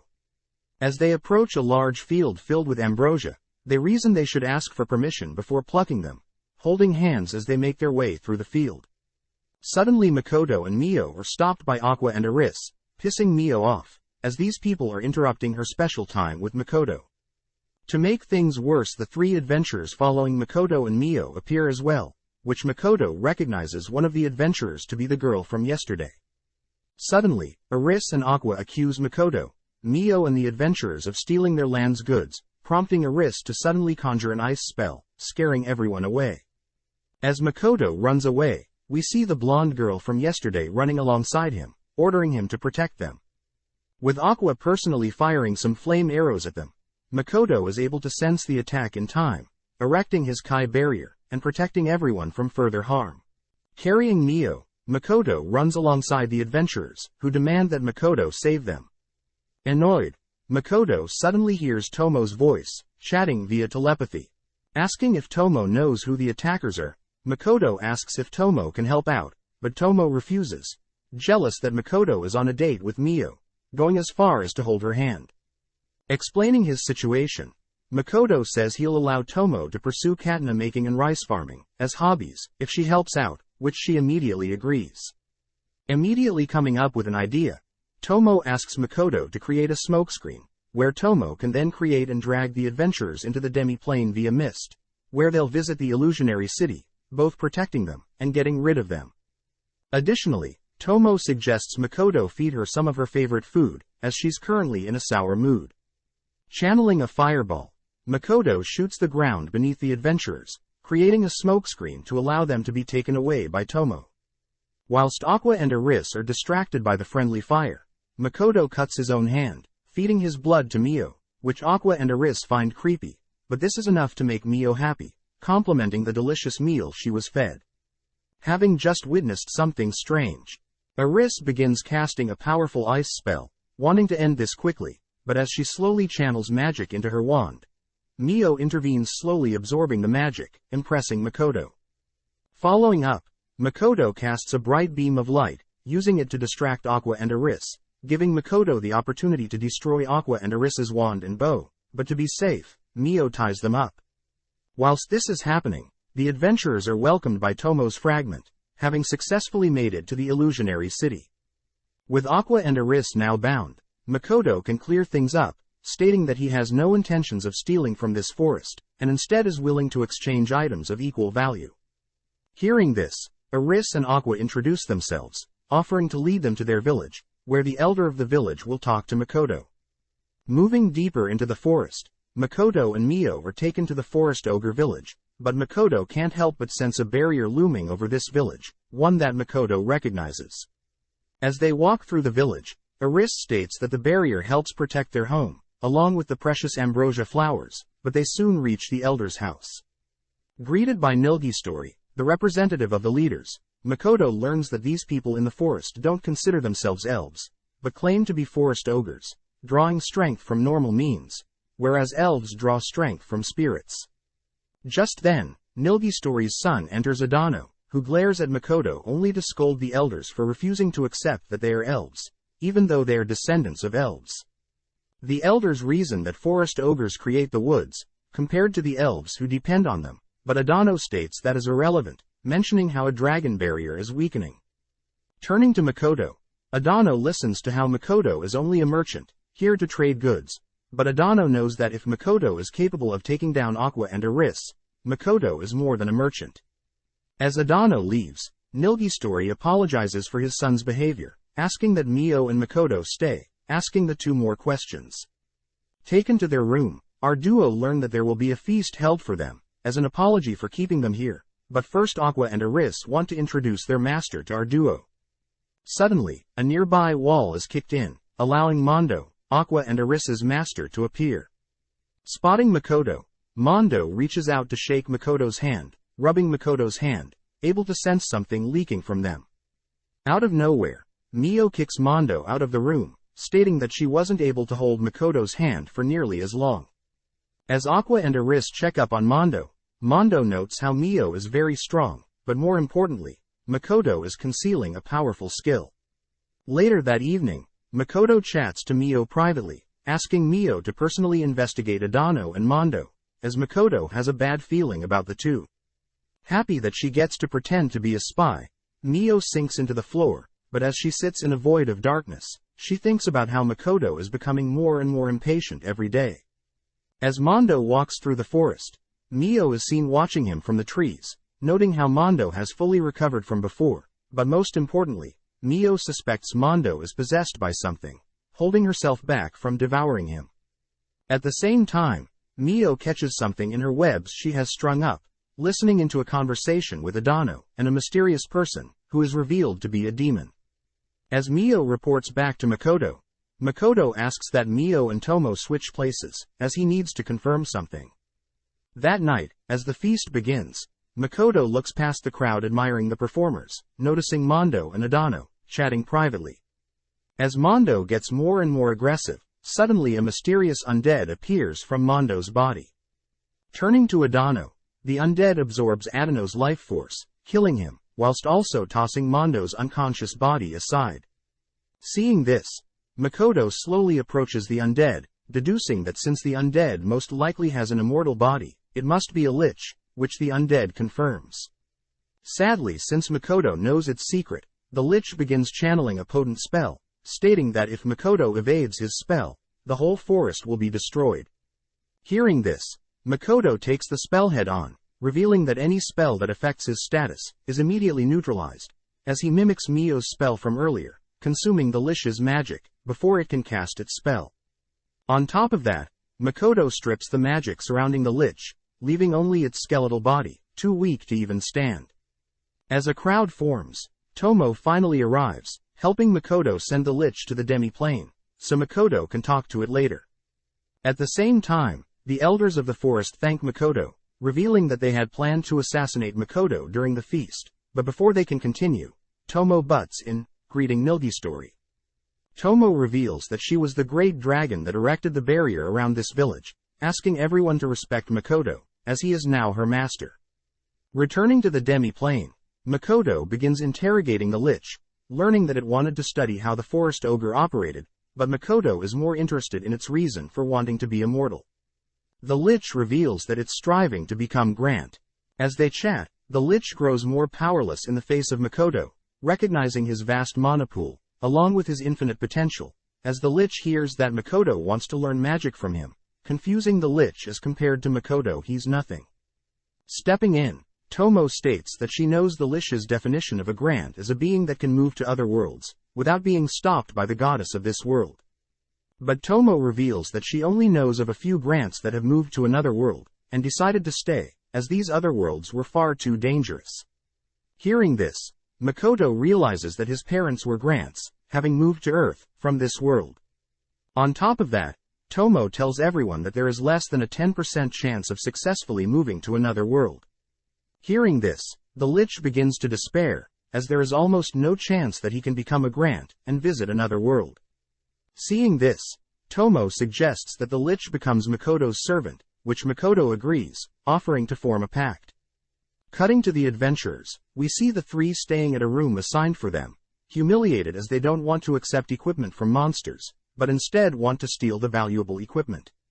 Back with Makoto, he is seen successfully forming a pact with the Lich. Everyone is amazed to see that the pact has returned the Lich back to its human form, a handsome red-haired man. With the Lich marking the third servant for Makoto, the girls begin trying to boss the Lich around, but suddenly Tomo is struck by a powerful force, falling to the ground, as she apologizes for making a mistake, bleeding from the head. Ordering Mio to stop and patch up Tomo's bleeding head, Makoto states that he'll be heading to the source of the explosion, asking Lich to accompany him. As the two rush through a forest, towards the village, Lich collapses, apologizing for being dead weight, as he's not used to this body. But instead of using his mana to keep up with Makoto, Lich offers to heal the village from afar, surprising Makoto, as healing magic is the opposite of what he thought Liches were capable of. As Lich begins healing the village, Makoto sprints towards the entrance of the village, spotting Emma and Hokuto, noting that Hokuto is not regenerating, not breathing and cold.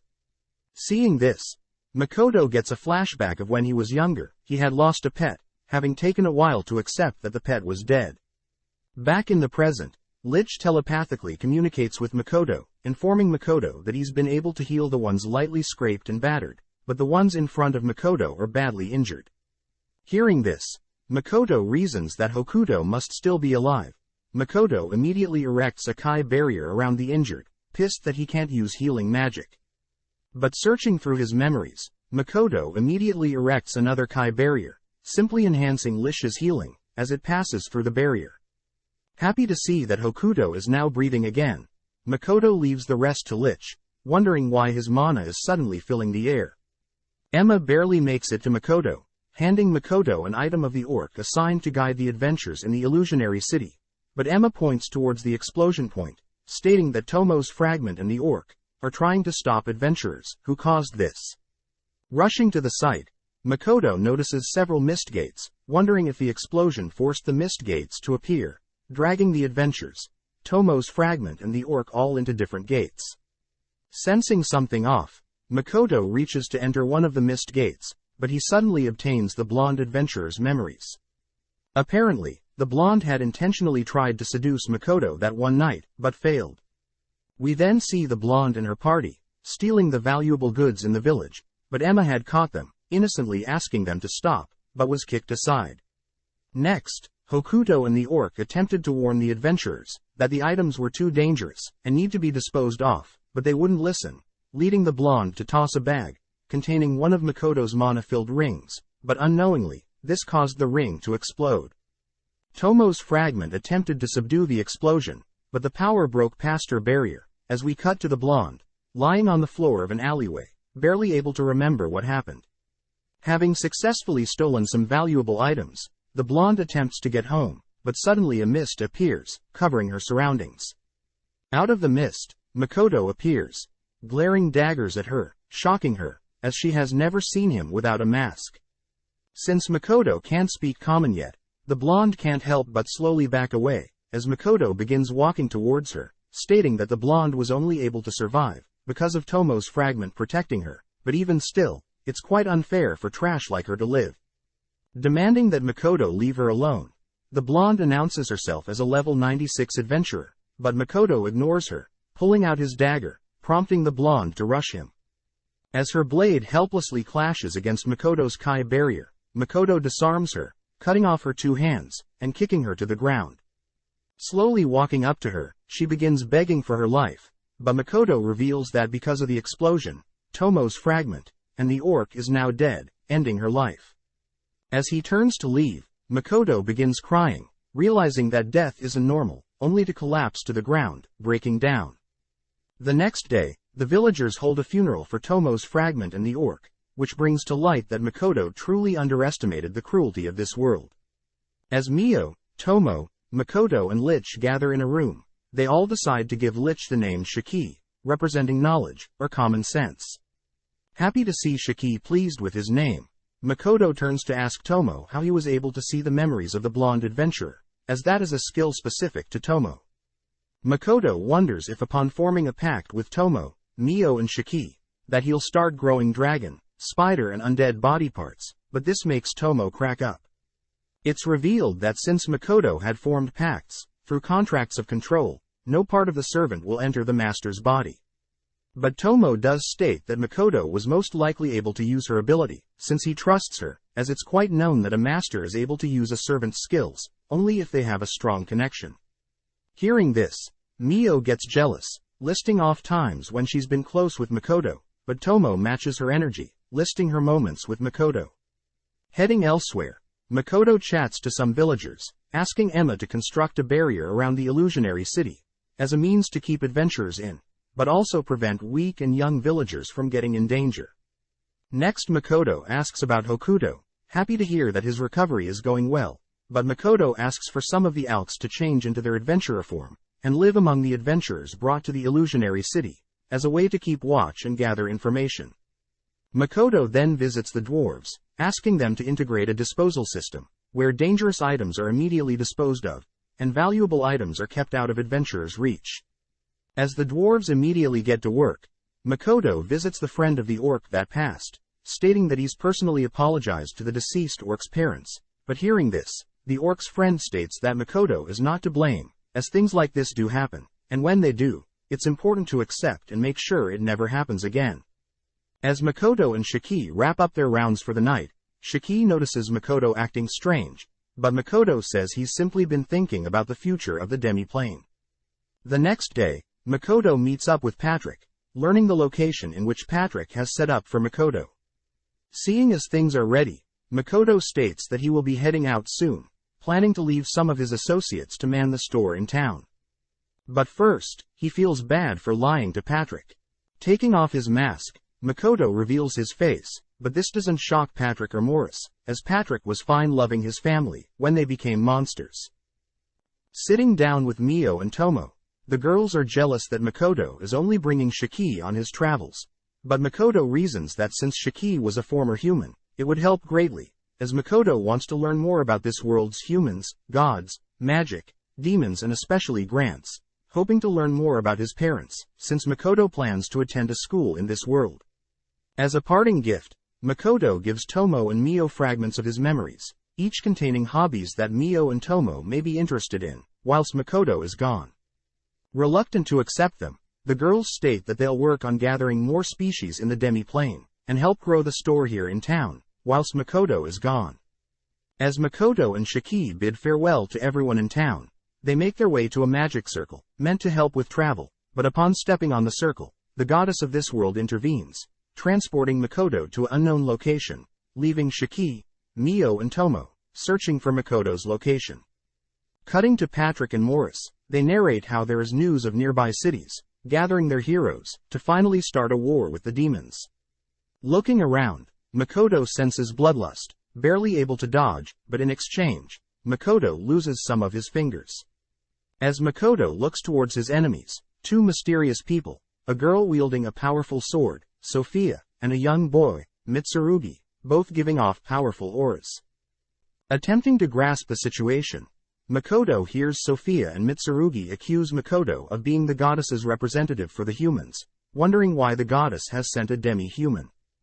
Trying to communicate with Mio, Tomo or Shiki, Sophia notices Makoto distracted, rushing in to strike, but Makoto luckily blocks her slashes with his barrier.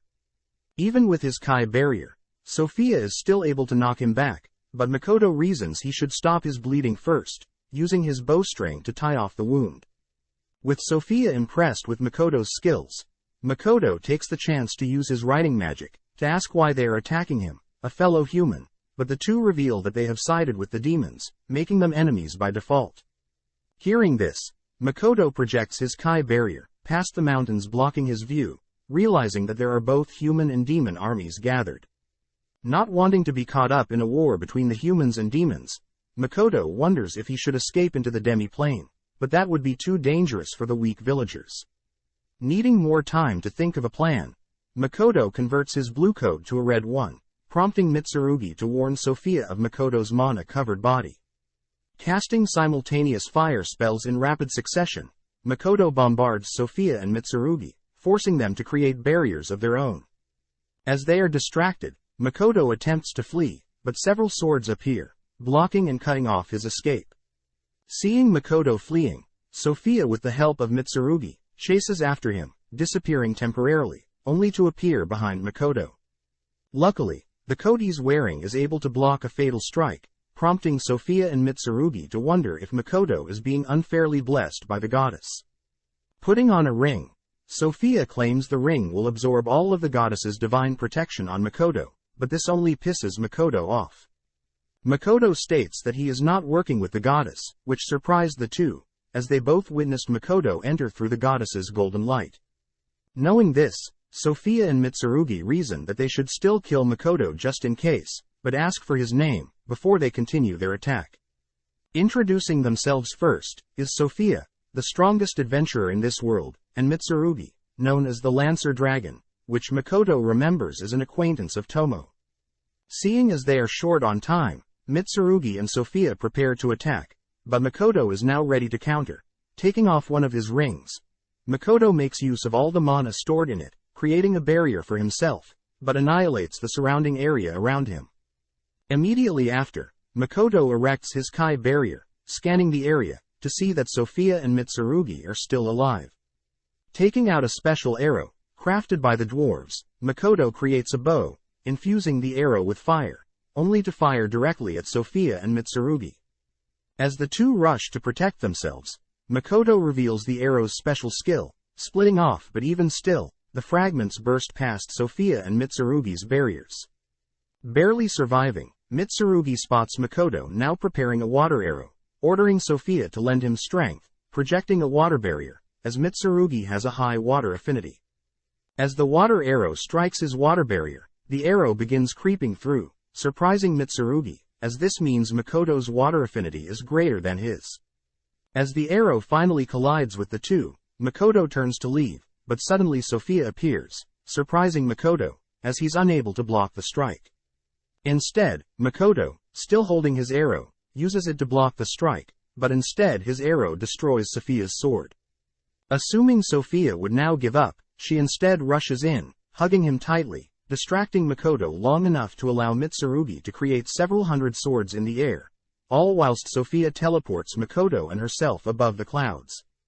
Letting go, Sophia teleports her way past the endless spikes, leaving Makoto to free fall from the skies.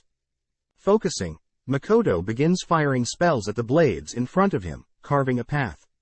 Using up his remaining rings, Makoto channels a final water spell, blasting it at Mitsurugi and Sophia, completely parting the clouds, and creating a massive crater filled with water. In the middle of the crater, Mitsurugi and Sophia are barely alive, with Mitsurugi losing a leg, and Sophia losing all her armor. They can no longer sense Makoto's presence, assuming him to be dead. Waking up, Makoto is seen back in the demi-plane, completely recovered, thanks to the girls. As Patrick gets word of the war between humans and demons ending, we see Makoto and the others, all learning that the goddess had planned to have Makoto die facing the demons. Seeing the girls pissed at the goddess, Makoto reasons that he should get far stronger, therefore heading to this world's school, and learning more about the fundamentals will help him grow stronger. This time, the girls want to follow him, not wanting something similar to happen, but Makoto states that he wants to keep the girls' existence a secret, as the goddess may already know about Shiki. Changing topics, Tomo says she wants to introduce Makoto to someone, asking for her new fragment to come out. This time, Tomo states that she had used one of Makoto's rings to create this fragment, making sure this one will never perish like the last. Since all fragments have different personalities, Makoto chooses to name this fragment, Kamoi. Seeing Makoto grow so attached to Kamoi, Mio can't help but hate Kamoi. As the season ends, we see Tomo successfully recruiting the forest orcs, happy to see that Aris, Aqua and Mondo are here as well. Several days later, Makoto is successful with opening his store, showing off the dwarves' masterful craftsmanship, and the demi-plane's valuable items and fruits, which draws in attention from everyone, including Toa and her party, along with Lime. That evening, Makoto sits alone, reflecting on the battle with Sophia and Mitsurugi, noting how there were actually heroes fighting for the humans, but he brushes that all aside, as he's called to attend a party, celebrating the opening of his store in town. Picking up from the previous season, Masumi Makoto narrates how he along with Shiki will be heading to Rotskirt Academy, hoping to set up a store as a traveling merchant, along with continuing his search into his parents who had also lived in this world. Having decided to avoid using another teleportation gate, to avoid being located by this world's goddess, Makoto and Shiki mention how tiring it is, having to walk to the town of Rotskirt.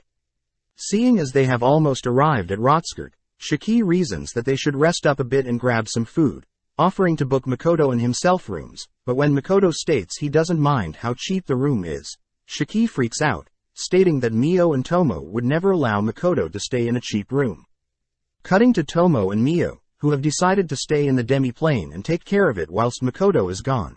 Tomo speaks up about Mio's cooking.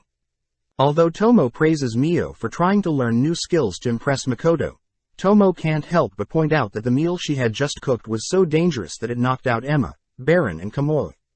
Baron points out that there are crystals in the curry, prompting Mio to admit that she had placed a rare green mineral in the curry, having mistaken it to be the green vegetables that would be normally found in the curry. Tasting the curry for herself, Mio states that it doesn't actually taste that bad, but Tomo points out Mio can consume and devour any material whereas others can't. Mad that Tomo is calling her out, Mio states that she can at least toast some bread, but when Tomo challenges that statement, Mio is seen encasing a piece of bread with her purple flames, ashamed to admit that she doesn't have any knowledge of conventional cooking. Back with Makoto, we see him trying out a new type of blue meat, savoring the unique taste, but due to his ugly looks, the chef believes that Makoto is disgusted by the food. Apologizing for the confusion, Makoto is forced to communicate with the chef via magic writing, reminded that he can't speak with other humans, having been cursed by the goddess of the world. Chatting with the chef, Makoto is able to deduce that blue meat is slime, but Makoto spots others in the tavern eyeing and listening in on his conversation. Having finished the meal, Makoto surprises the chef, having paid for the meal with a gold coin, only to head towards the town's guild.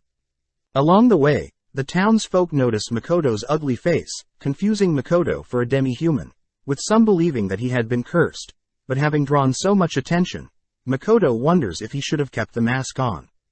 Attempting to sign up for the town's guild, the receptionist notes how Makoto is only rank E and level 1, but nonetheless, Makoto is accepted as an adventurer. Heading over to the quest board, Makoto spots a rank B blue slime hunting quest, reminded of the chef, but since he is rank E, Makoto can't accept a rank B quest. Suddenly, Makoto overhears a lady stating that a group of bandits by the name of Moon over the ruined castle is attacking her village. The lady adds that she is ready to reward any adventurer that is willing to save her village, but the receptionist points out that the Moon cult is quite a large group of bandits, and that it would take at least a month for the guild to gather up enough adventurers to combat the group of bandits. Hearing this, the lady begins to despair, crying out that the world's goddess is so cruel, believing that the goddess has cursed her, which Makoto notes how he too has been cursed by this world's goddess. Before Makoto leaves, he spots several scummy adventurers attempting to negotiate with the lady, but the lady stands her ground, storming out of the guild, passing by Makoto with tears in her eyes. Heading through the town's alley, Makoto admits that he shouldn't have paid with a gold coin earlier, erecting his Kai domain, only to sense several men tailing him from both the tavern and the guild. At the same time, Makoto also spots several men attempting to take advantage of the lady from the guild, spotting her calling out to Ito, someone that has been knocked out by the scummy men. As the men try to make advances on the lady, they are suddenly barraged by several bodies, spotting Makoto appear from the shadows. As Makoto easily cleans up the remaining men, he turns to offer some help to the injured Ito, but the lady is skeptical of the offer, believing that Makoto is a demi-human due to his hideous looks. Activating his healing Kai to heal Ito, Makoto thanks Tsukuyomi for granting him amazing powers, but puts the lady at ease, introducing himself. Apologizing for the rude remarks, the lady introduces herself as Lana from the Toppa village as well as Ito the werewolf.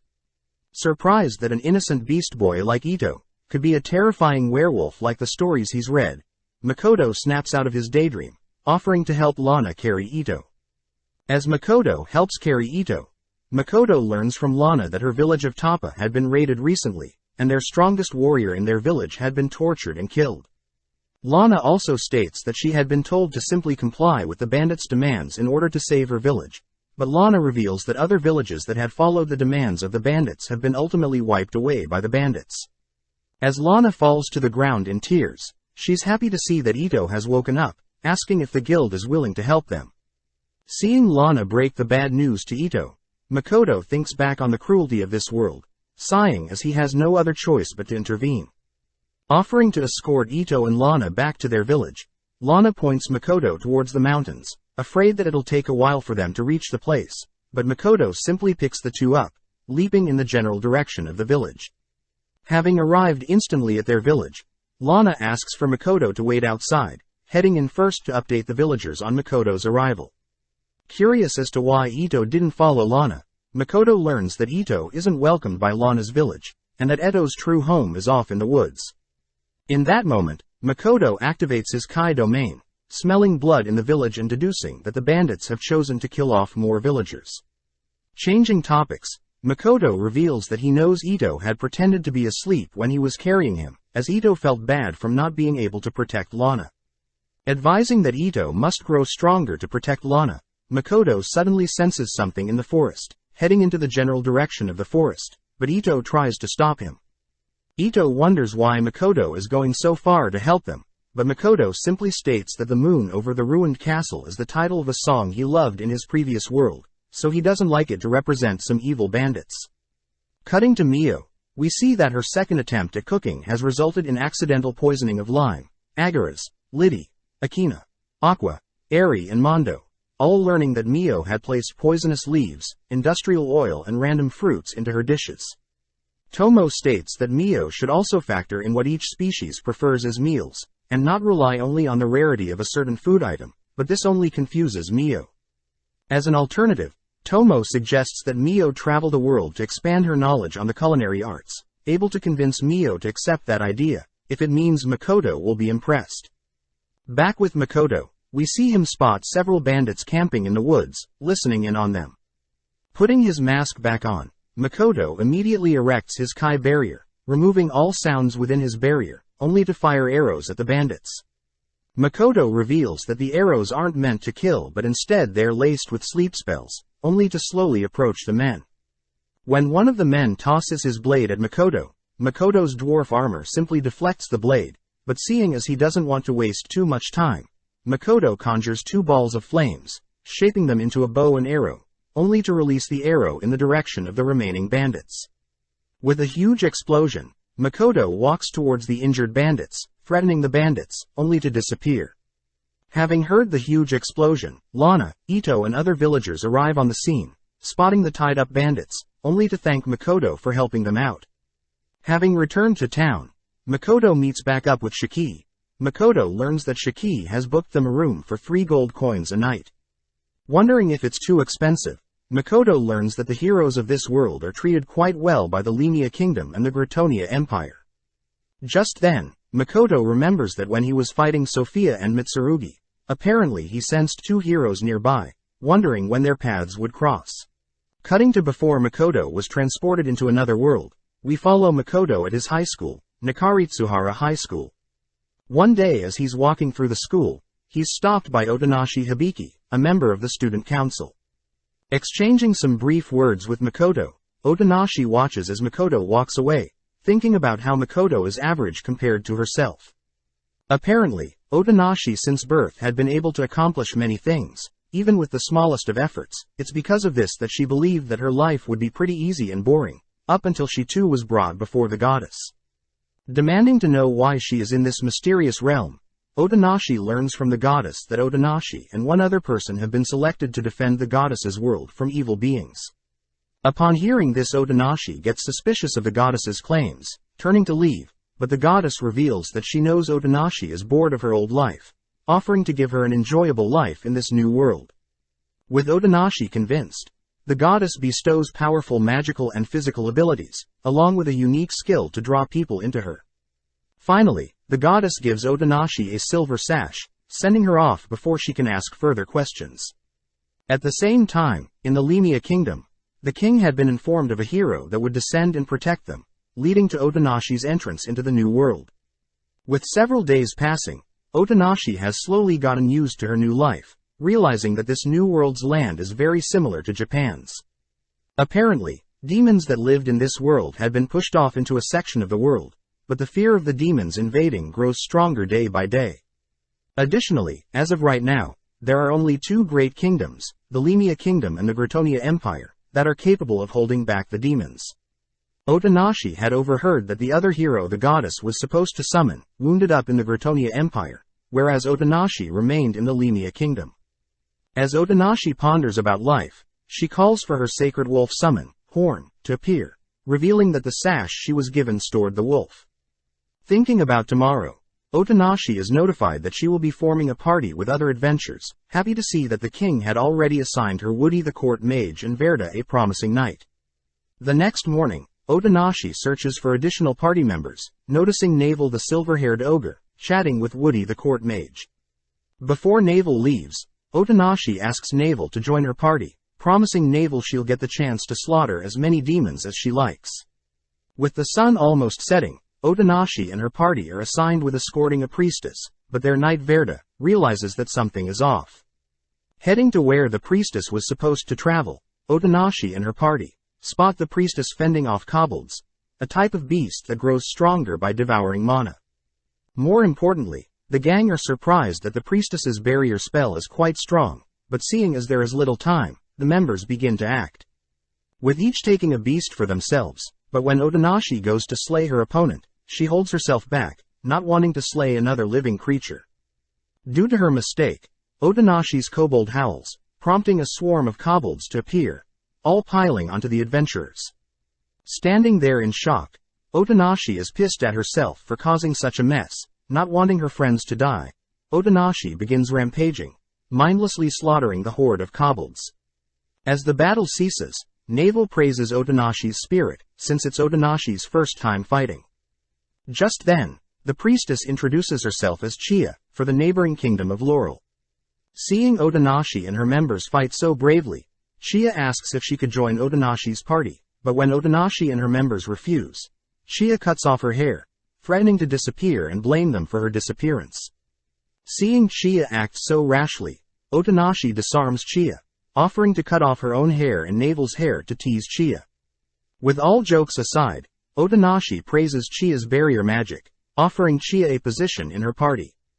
With that, Otonashi and her members have been defeating countless demons and monsters, until one day they encounter the massive black spider of disaster.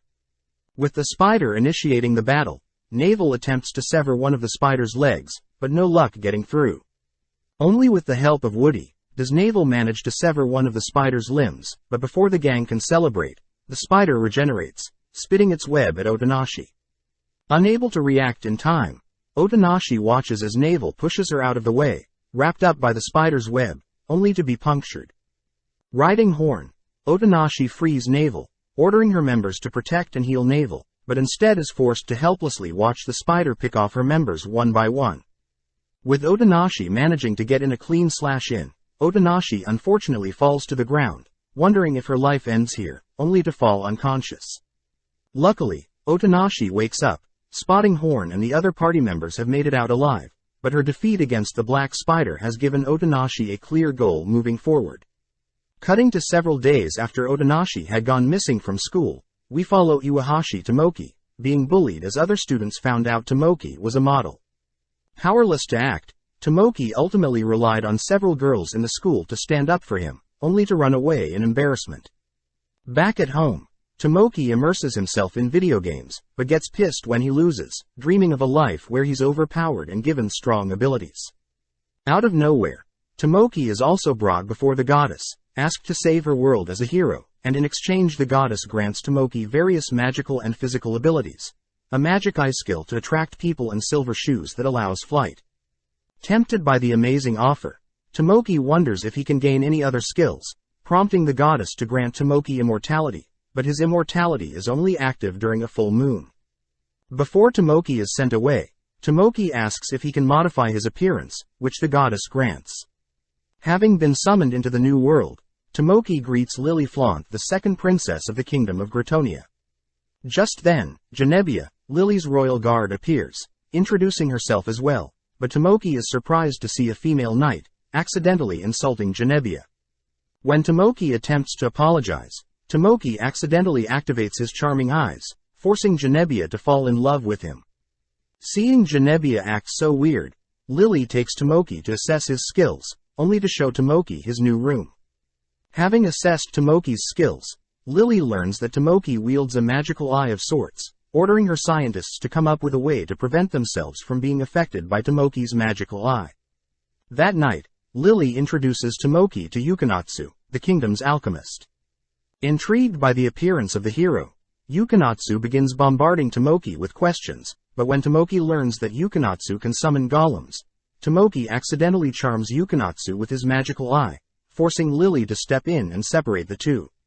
The next day, Tomoki is walking through the castle, when he stumbles upon Mora, the dragon summoner. Sitting down to have a chat, Tomoki learns that Mora had been brought to the kingdom when her village was attacked by demons. But when Tomoki attempts to comfort Mora, he accidentally charms her with his eye, but this frustrates him. That night, Tomoki privately asks to form a party with the 3 girls he's charmed, but this allows Lily to deduce that Tomoki is still unable to control his magical eye. Taking this opportunity, Lily seduces Tomoki, but as the two finish up their business in bed, it's revealed that Lily intends to use Tomoki to slaughter the demons, all for her mother who worshipped the goddess.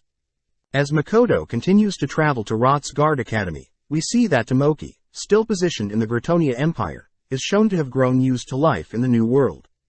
Reporting to Lily on his most recent demon hunt, Lily praises Tomoki's martial arts skills, happy to report that they'll be able to reclaim stolen land from the demons in no time. But Tomoki is clearly more interested in meeting the other hero from the Lemia kingdom that he'll be teaming up with to fight against the demons. Cutting to Otonashi and her party, we see them scope out the area of the land they'll be reclaiming, known as Fort Stella. Having set up camp nearby, Naval is happy that they've already secured their attack route for Fort Stella, but also reminds everyone that Gritonia's hero will be introducing themselves to everyone. Apparently, it's quite common for humans in this world to receive blessing from this world's goddess, before engaging in a fight with demons or demi-humans, but Otonashi is clearly acting strange, having heard that the other hero of this world came from the same world as her and is similar in age. With Otonashi heading to meet the hero from Gritonia, Otonashi introduces herself to Lily, leading to both Tomoki and Otonashi's members sitting down for a meeting. Lily takes command of the meeting, stating that they've currently received supplies from the King of Ion, but as for Laurel Union there seems to be less than expected support, due to nations' friction over Chia leaving her country. Nonetheless, Lily points out that their current combined forces is at least 5 times the demons they'll be facing, and once they are blessed by the goddess, they should have no issues winning.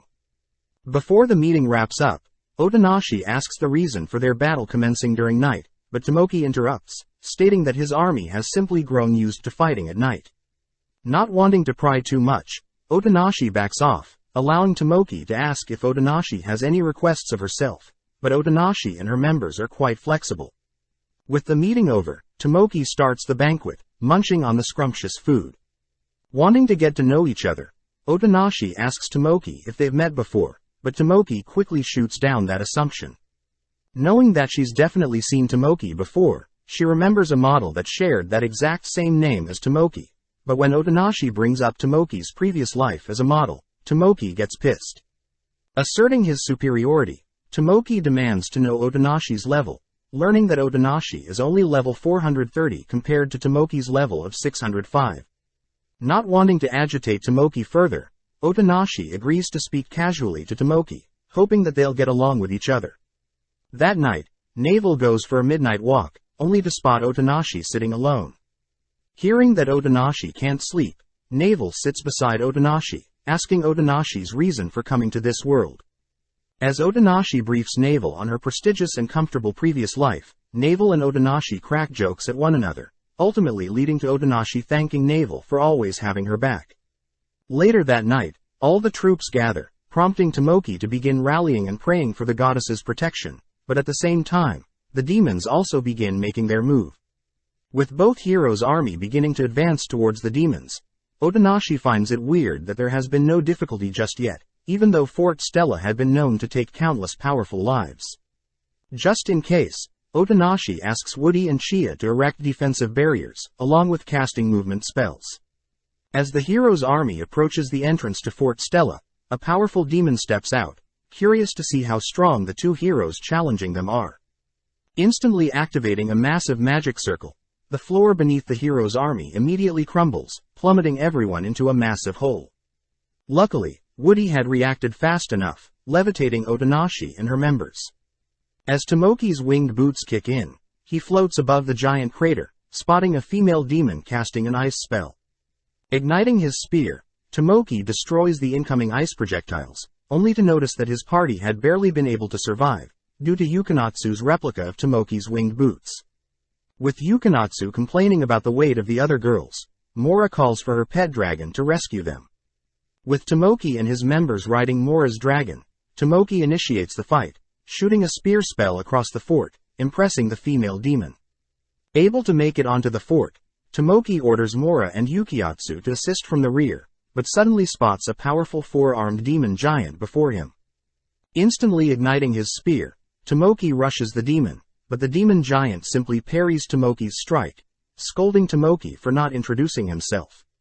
Ignoring the demon's words, Tomoki once again tries another strike, managing to cleave off one of the demon's hands, but the demon giant suddenly turns to block Otonashi's strike. Apologizing for Tomoki's rudeness, Otonashi officially introduces herself as the hero from Lemia, prompting the demon giant to introduce himself as the third general of the Demon King's forces, Io the Demi-Gigant.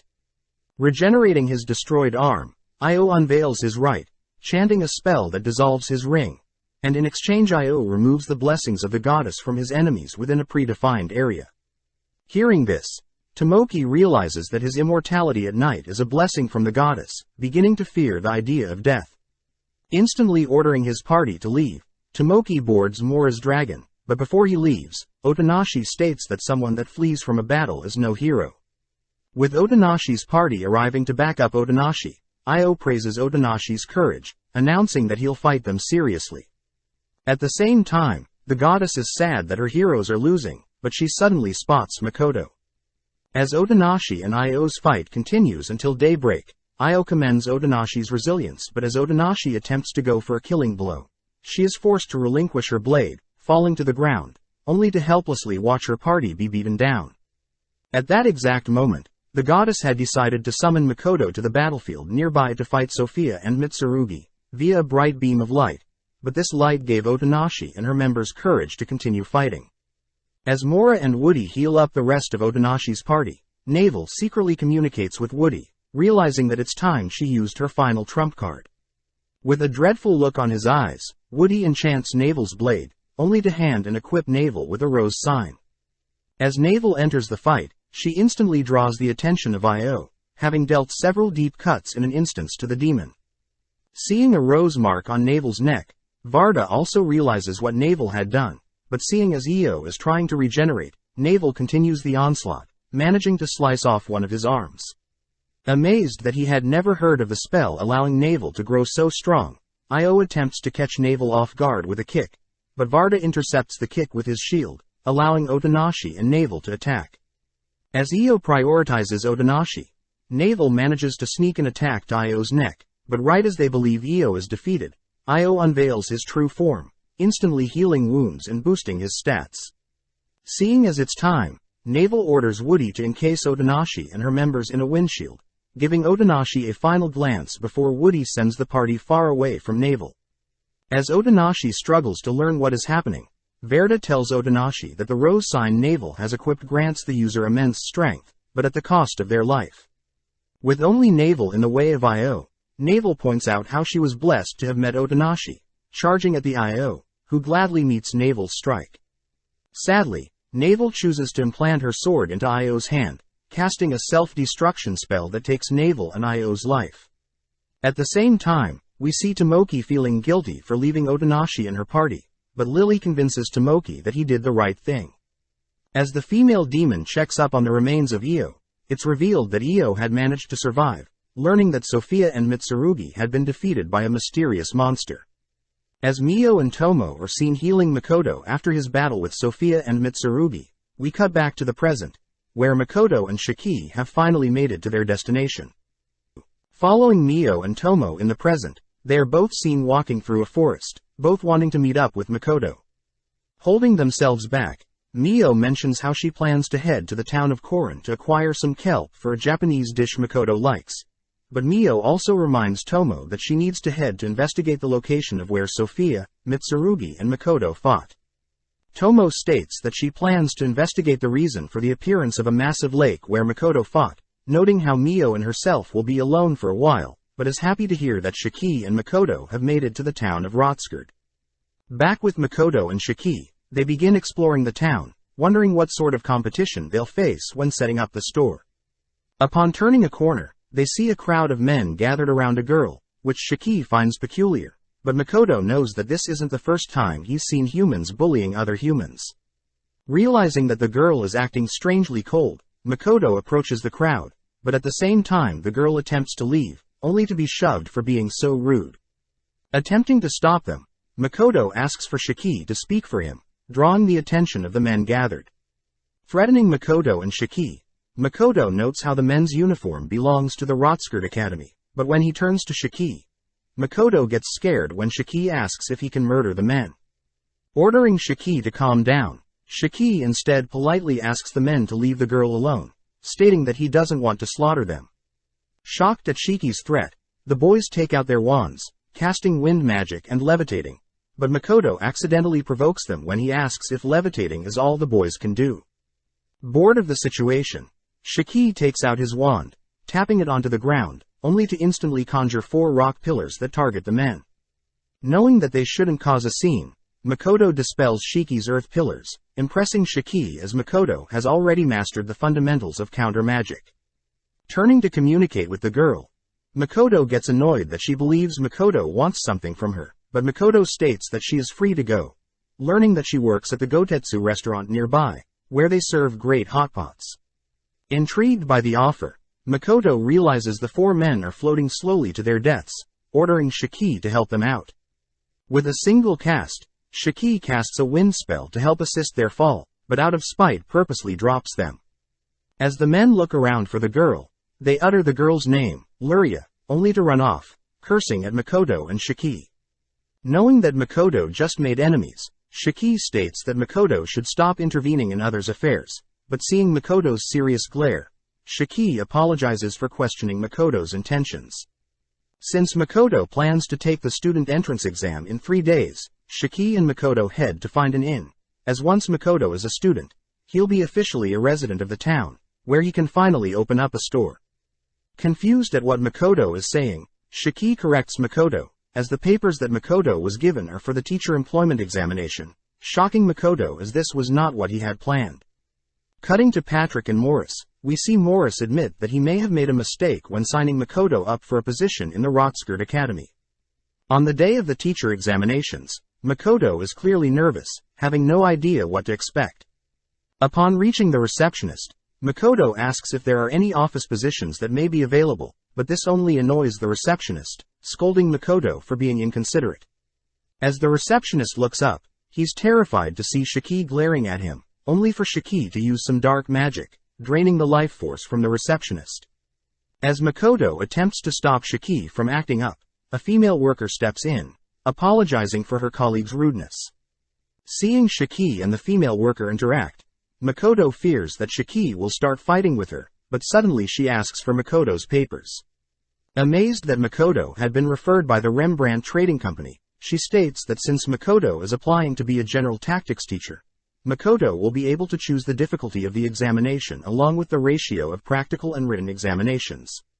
Overwhelmed by the woman's words, Makoto watches as Shiki steps in, personally choosing the hardest examination, which only involves physical aspects. Now in a room with other examinees, Makoto and other examinees are told that the exam will take place over 3 days, and they've all been assigned a feather from when they wish to return and a bell for when they choose to drop out.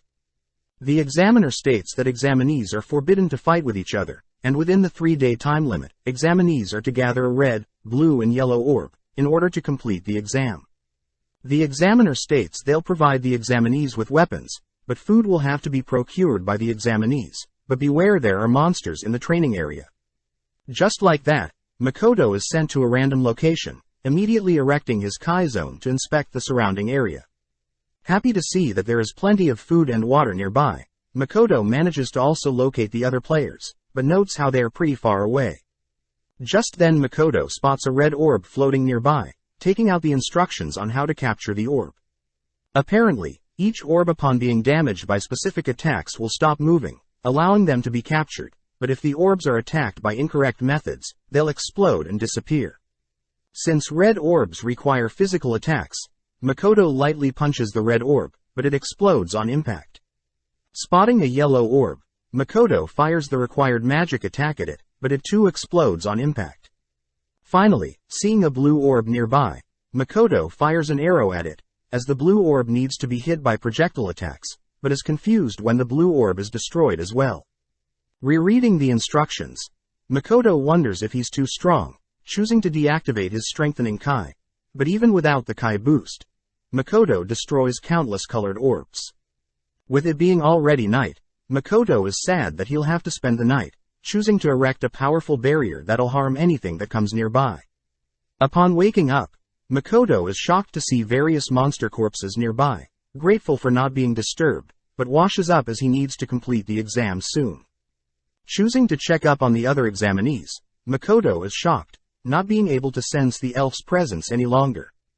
Spotting a blue orb, Makoto reasons he'll graze the orb with the feather from his arrow, but upon hitting the orb, the blue orb teleports away.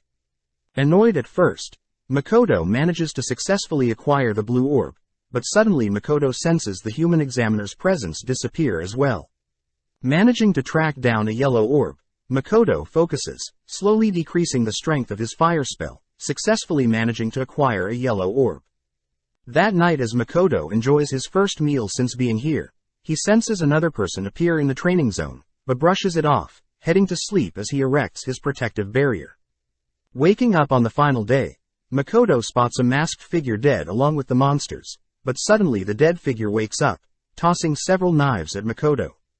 Annoyed that the figure was playing dead, Makoto senses the masked figure hiding behind him, but reasons he should pretend to not sense him. Caught off guard, the masked figure manages to mount Makoto, going in for a killing blow, but Makoto nonchalantly catches and breaks the figure's blade. Having been cut and poisoned by the blade, Makoto learns that the masked figure had been hired to assassinate all the examinees, explaining why the others slowly disappeared. Seeing Makoto fine, the masked figure is shocked to see that Makoto had dispelled his dagger poison, frozen in place as Makoto had paralyzed him. Running out of time, Makoto decides to kick the masked figure far away, rushing to hunt down the red orb. After several attempts, Makoto finally acquires all 3 orbs, using his feather to leave the exam room. Shocked to see that other examinees are waiting for him, Makoto reports that he has acquired all 3 orbs, shocking the examiner as the examinees were meant to collect 3 of the same color, not different.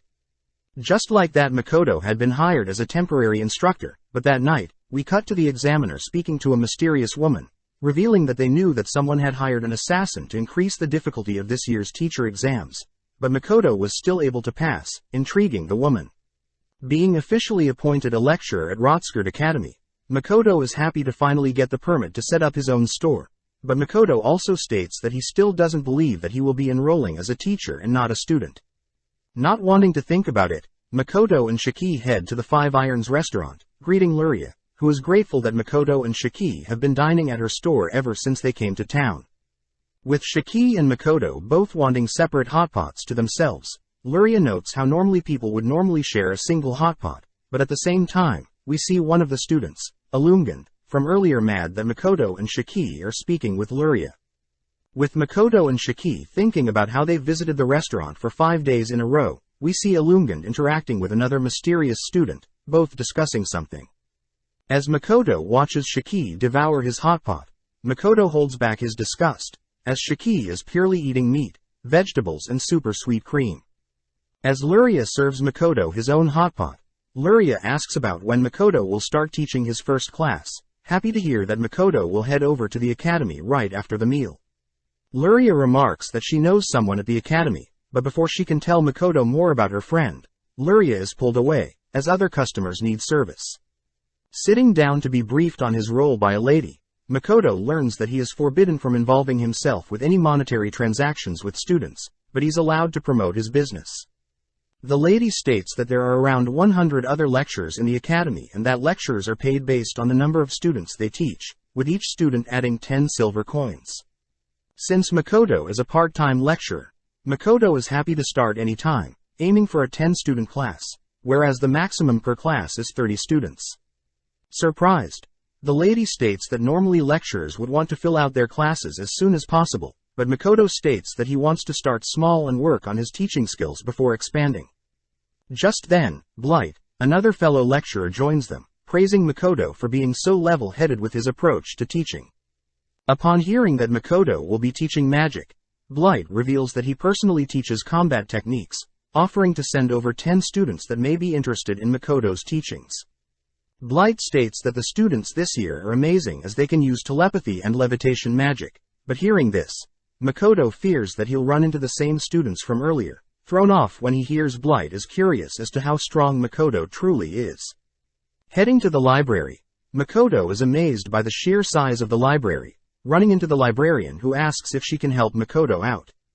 Since Shiki is trying to acquire a facility permit, Makoto asks if there are any books on magic spells, but when the librarian reveals that she knows Makoto's name, Makoto instantly erects a barrier, leaping back and demanding to know how the librarian knows his name. Dancing around the question, the librarian states that she had learned from an examiner that Makoto was special, but seeing Makoto is still not satisfied, the librarian reveals that Luria is her sister. The librarian states that Luria had told her everything about Makoto and Shiki's weird habits when eating hotpot, but hearing this Makoto relaxes, realizing that the librarian does look like Luria. Catching Makoto judging her breast size, the librarian introduces herself as Eva, but Makoto wonders what Eva is hiding, as Eva reminds Makoto of Mio. Cutting to the port town of Korin, we see Mio chatting with Beretta, asking Beretta to teach her the basics of using a knife. With Mio promising to not to think of a knife as a weapon, Mio is amazed at Beretta's knife work, learning that the technique stems from Laurel. With 1 week passing by, we cut to several students making their way towards Makoto's class, discussing rumors they heard about Makoto. The students utter that they've heard Makoto can only communicate via magical text and has an assistant, but some of the students could care less as long as Makoto is strong. The students also mention how they heard Makoto might be a demi-human due to his looks, but as we pan out, we see Makoto listening in on the students gossiping, sad to see that there are already rumors spreading about him. Knowing that he should be stern with his students, Makoto waits for the students sent by Blight to arrive on the training field where Makoto's class will be held. With Shiki introducing himself first, Shiki instantly charms the girls, but as Makoto talks a little about his backstory as a merchant and owning a store in town, the students can't help but focus on Makoto's hideous face. Starting the class, Makoto states he'll be helping them with magic, singling out each student and asking them whether they can hone their various elemental affinities to the same level. Makoto continues to berate the students, stating that they mustn't focus on mastering a single element as once an enemy figures out their affinity, they'll be useless in battle. Upon hearing that Makoto wants them to master at least 3 elements, they begin questioning Makoto's teachings, demanding to know if Makoto himself is capable of such things. With Shiki smirking, Makoto states that he and Shiki will be conducting a mock battle, prompting Shiki to reveal his powerful staff. Immediately, the students sense immense power from Shiki's staff, but they wonder how Makoto will survive, sensing no magic at all from Makoto. As the duel begins, Shiki ignites his staff, rushing Makoto, but Shiki's staff is stopped by a powerful barrier.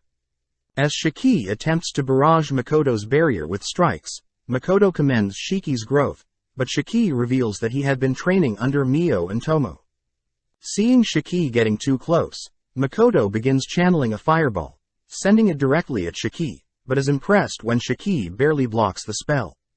Needing time to recover, Shiki conjures up several rock pillars, but Makoto easily breaks through the rocks, shocking the students with his immense power.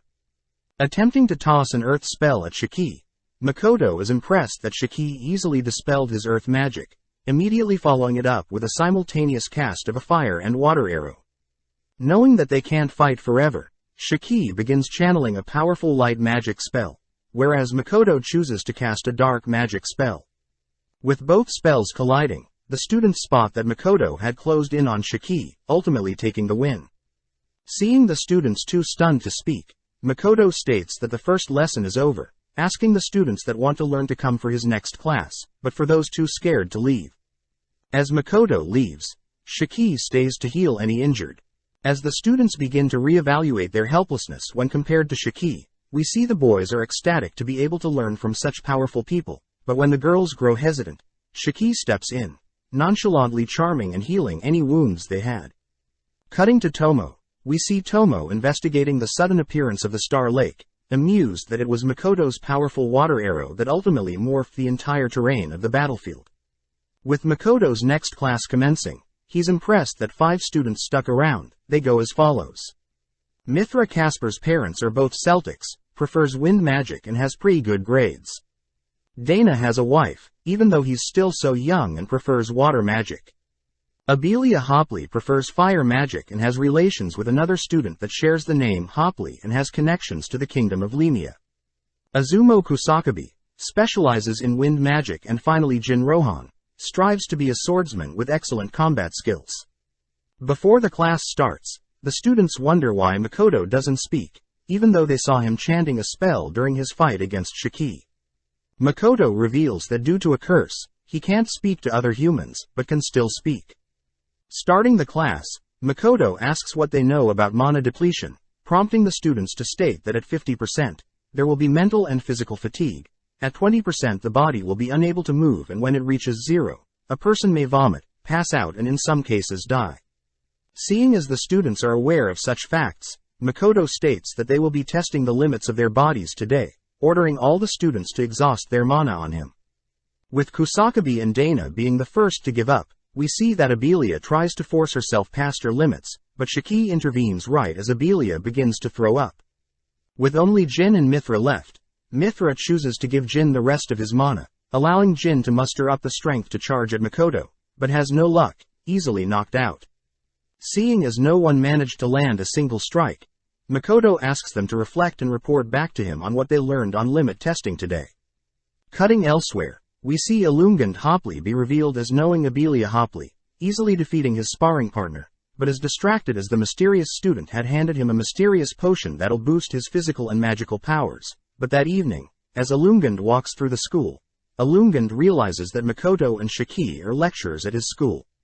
That night, Makoto and Shiki review the students' combat performance, noting how Kusakabe can use complex spells, Dana is smart and makes good judgments fast, Abelia can mix magical and physical attacks, Mithra tends to sacrifice himself for his comrades, and Jin was the last to run out of stamina and mana. Based on the feedback, Makoto believes that Jin is a competent leader, but at the same time, we follow Blight speaking to a member of the Assassin's Guild, demanding that they get rid of Makoto already. With 2 weeks passing by, Makoto reveals his new Kuzunoa store in Rotskird, but sadly he has to fire Aris and Aqua as they need more people back at the original store in Sieg. As both Aqua and Aris beg Makoto to let them stay, Makoto eventually gives in, telling the girls about the new various items they have in store. Makoto states that he intends to promote his new store by marketing it as a pharmaceutical and general store that opens till late, planning on operating till midnight. Makoto tells the girls that they'll be taking turns manning the stores, and that he'll provide the girls meals, piquing their interest.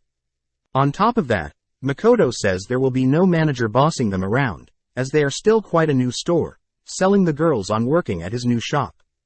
As Makoto heads back to the academy, he notes how his new store and classes are going well, but unfortunately he's gained lots of attention from female students, all begging to marry Makoto, having heard of his overwhelming strength in combat along with opening a new business.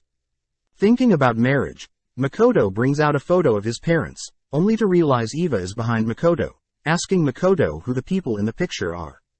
Not wanting to tell Eva everything, Makoto simply tells Eva that two people are quite important to him and they are married, both caring dearly for each other. Hearing Makoto confused about the concept of marriage, Eva mentions that most students are children of nobles and merchants, therefore marriage is used to gain status or wealth. Hearing this, Makoto gets uncomfortable, as the students are used as tools for their parents' benefit, but Eva finds Makoto's reaction cute, as it's a common thing around the world, but this makes Makoto realize how lucky he is that Tomo and Mio want to marry Makoto out of love. Cutting to Lime, we see him reporting these findings on what transpired around the area where Makoto fought Sophia and Mitsurugi. Lime reveals that the dragon Laika the waterfall was fighting before people raided Fort Stella, suspecting Sophia to be the one to slay the waterfall dragon. Lime also asks if Tomo had figured out what the rings that strip users of the goddess protection came from, but Tomo sadly says she hasn't, but has figured out who created the massive lake. Before Lime and Tomo can utter that it was Makoto's doing, they both suddenly sense people outside, calling out to see who it was. The voice outside reveals that they had sensed that Lime was carrying a powerful sword, but as they both ready to engage whoever's outside, we see Lily, Mora and Tomoki greet them. Diffusing the situation, Tomo and Lime introduce themselves, uttering that they work for the Kuzunoa Trading Company, explaining Lime's rare sword. Tomoki notes how Tomo's speaking is familiar, asking how old Tomo is, but Tomo fires back, noting how rude Tomoki is, asking for Tomoki to introduce himself first. Apologizing for Tomoki's rudeness, Lily introduces Tomoki, Mora and herself, implying that Tomoki is the hero for the Gratona Kingdom and herself is the second princess. Lily reveals that they are here to investigate the sudden appearance of the lake near where they fought, but seeing Tomo's katana, Tomoki asks to hold it, snatching it out of Tomo's hands, only to attempt to unsheath it. When Tomoki fails, Tomo reveals that only she can use the blade, instantly snatching the blade back, only to unveil the sword's beauty, having named it Shirafuji. Seeing the blade's power, Lily offers to purchase Tomo's blade, but Tomo only smirks, revealing that she knows Lily is trying to replicate the blade's power for her own kingdom. Annoyed, Tomoki uses his charming eye on Lime, prompting Lime to offer his katana to Tomoki, but Tomo instantly shoots that thought down. Turning to Tomo, Tomoki uses his eye on Tomo, but Tomoki's eye has no effect on Tomo, and instead Tomo feels disgusted that Tomoki is staring at her. Having deduced that Tomo is a dragon, Mora states that she knows Tomo's true identity, making Lily think Tomo is Laika the waterfall dragon, but Tomo had read Lily's mind, telling Lily that she isn't Laika. Activating her powers, Mora commands Tomo to serve her, but Tomo smirks, revealing that she knows Mora is a dragon summoner. Roaring, Tomo forces Mora onto her knees, whilst also dispelling Tomoki's mind control on Lime. Pissed off, Tomoki pierces Lime with his spear, slamming Lime into a nearby wall, but Tomo notes how pathetically childish Tomoki is acting. As Tomoki goes to strike Tomo, Tomo unveils her red mist, enshrouding her position, warning Lily specifically to not act rash, or else the hero will disappear. Lily realizes that Tomo is a dragon capable of mind reading and illusion magic, but Tomoki can only think about taming Tomo for himself. Having escaped, Lime apologizes to Tomo, having easily been controlled by their enemies, but Tomo cheers Lime up, offering to train and make him stronger. Cutting to Mio, we see her on the beach of Korin, nibbling on some seaweed. Suddenly, Otonashi's pet wolf, Horn, attacks Mio, pissing Mio off as Mio slashes at Horn, only for Otonashi to tackle Horn, both evading Mio's slash. Before Mio can slaughter both of them, Otonashi rushes to apologize, checking to see if Mio is hurt. Surprised that Otonashi is worried for her, Otonashi calls back Horn, revealing that Horn is her spirit wolf, but she doesn't know anything else, reminding Mio of Makoto. As an apology for Horn attacking Mio, Otonashi helps explain the difference between kelp and seaweed, which Mio really appreciates as she can now cook a delicious soup for Makoto. As Mio spends 2 days with Otonashi and her party, Mio picks up various cooking techniques from Otonashi, but Woody knows that Otonashi has purposely hid the fact that she's the hero, having failed to protect Navel. Suddenly, Mio stops asking if Otonashi and her members are strong, informing them that there is a powerful monster ahead of them. As a massive mantis appears, Otonashi and Verda move to the front, whilst Chia prepares a barrier spell and Woody readies healing spells. As Verda blocks the mantis's claw, Mio is impressed but notes that their equipment is quite weak. As Otonashi attempts to move in close, Verda rushes to assist Otonashi, but is forced to block one of the mantis's strikes, shattering his blade, only to be knocked to the ground. Seeing Verda badly injured, Otonashi gets flashbacks of Navel's death, begging Mio to help them out. Scolding them for overestimating themselves, Mio steps up, instantly decapitating the mantis, shocking everyone. Happy to see that Verda is not mortally wounded, Mio is suddenly attacked by the barely living mantis, pissed that the creature had damaged her kimono. Unleashing her purple flames, Mio incinerates the mantis, conjuring her dark smoke to put everyone to sleep. Just then, Horn appears, growling at Mio, but Mio reassures Horn that she is no longer the terrifying spider, convincing Horn to keep her identity a secret. As Otonashi wakes up from her nightmare, she sees that Mio has brought them to Sieg, asking them to meet up at the Kuzunoa shop in town.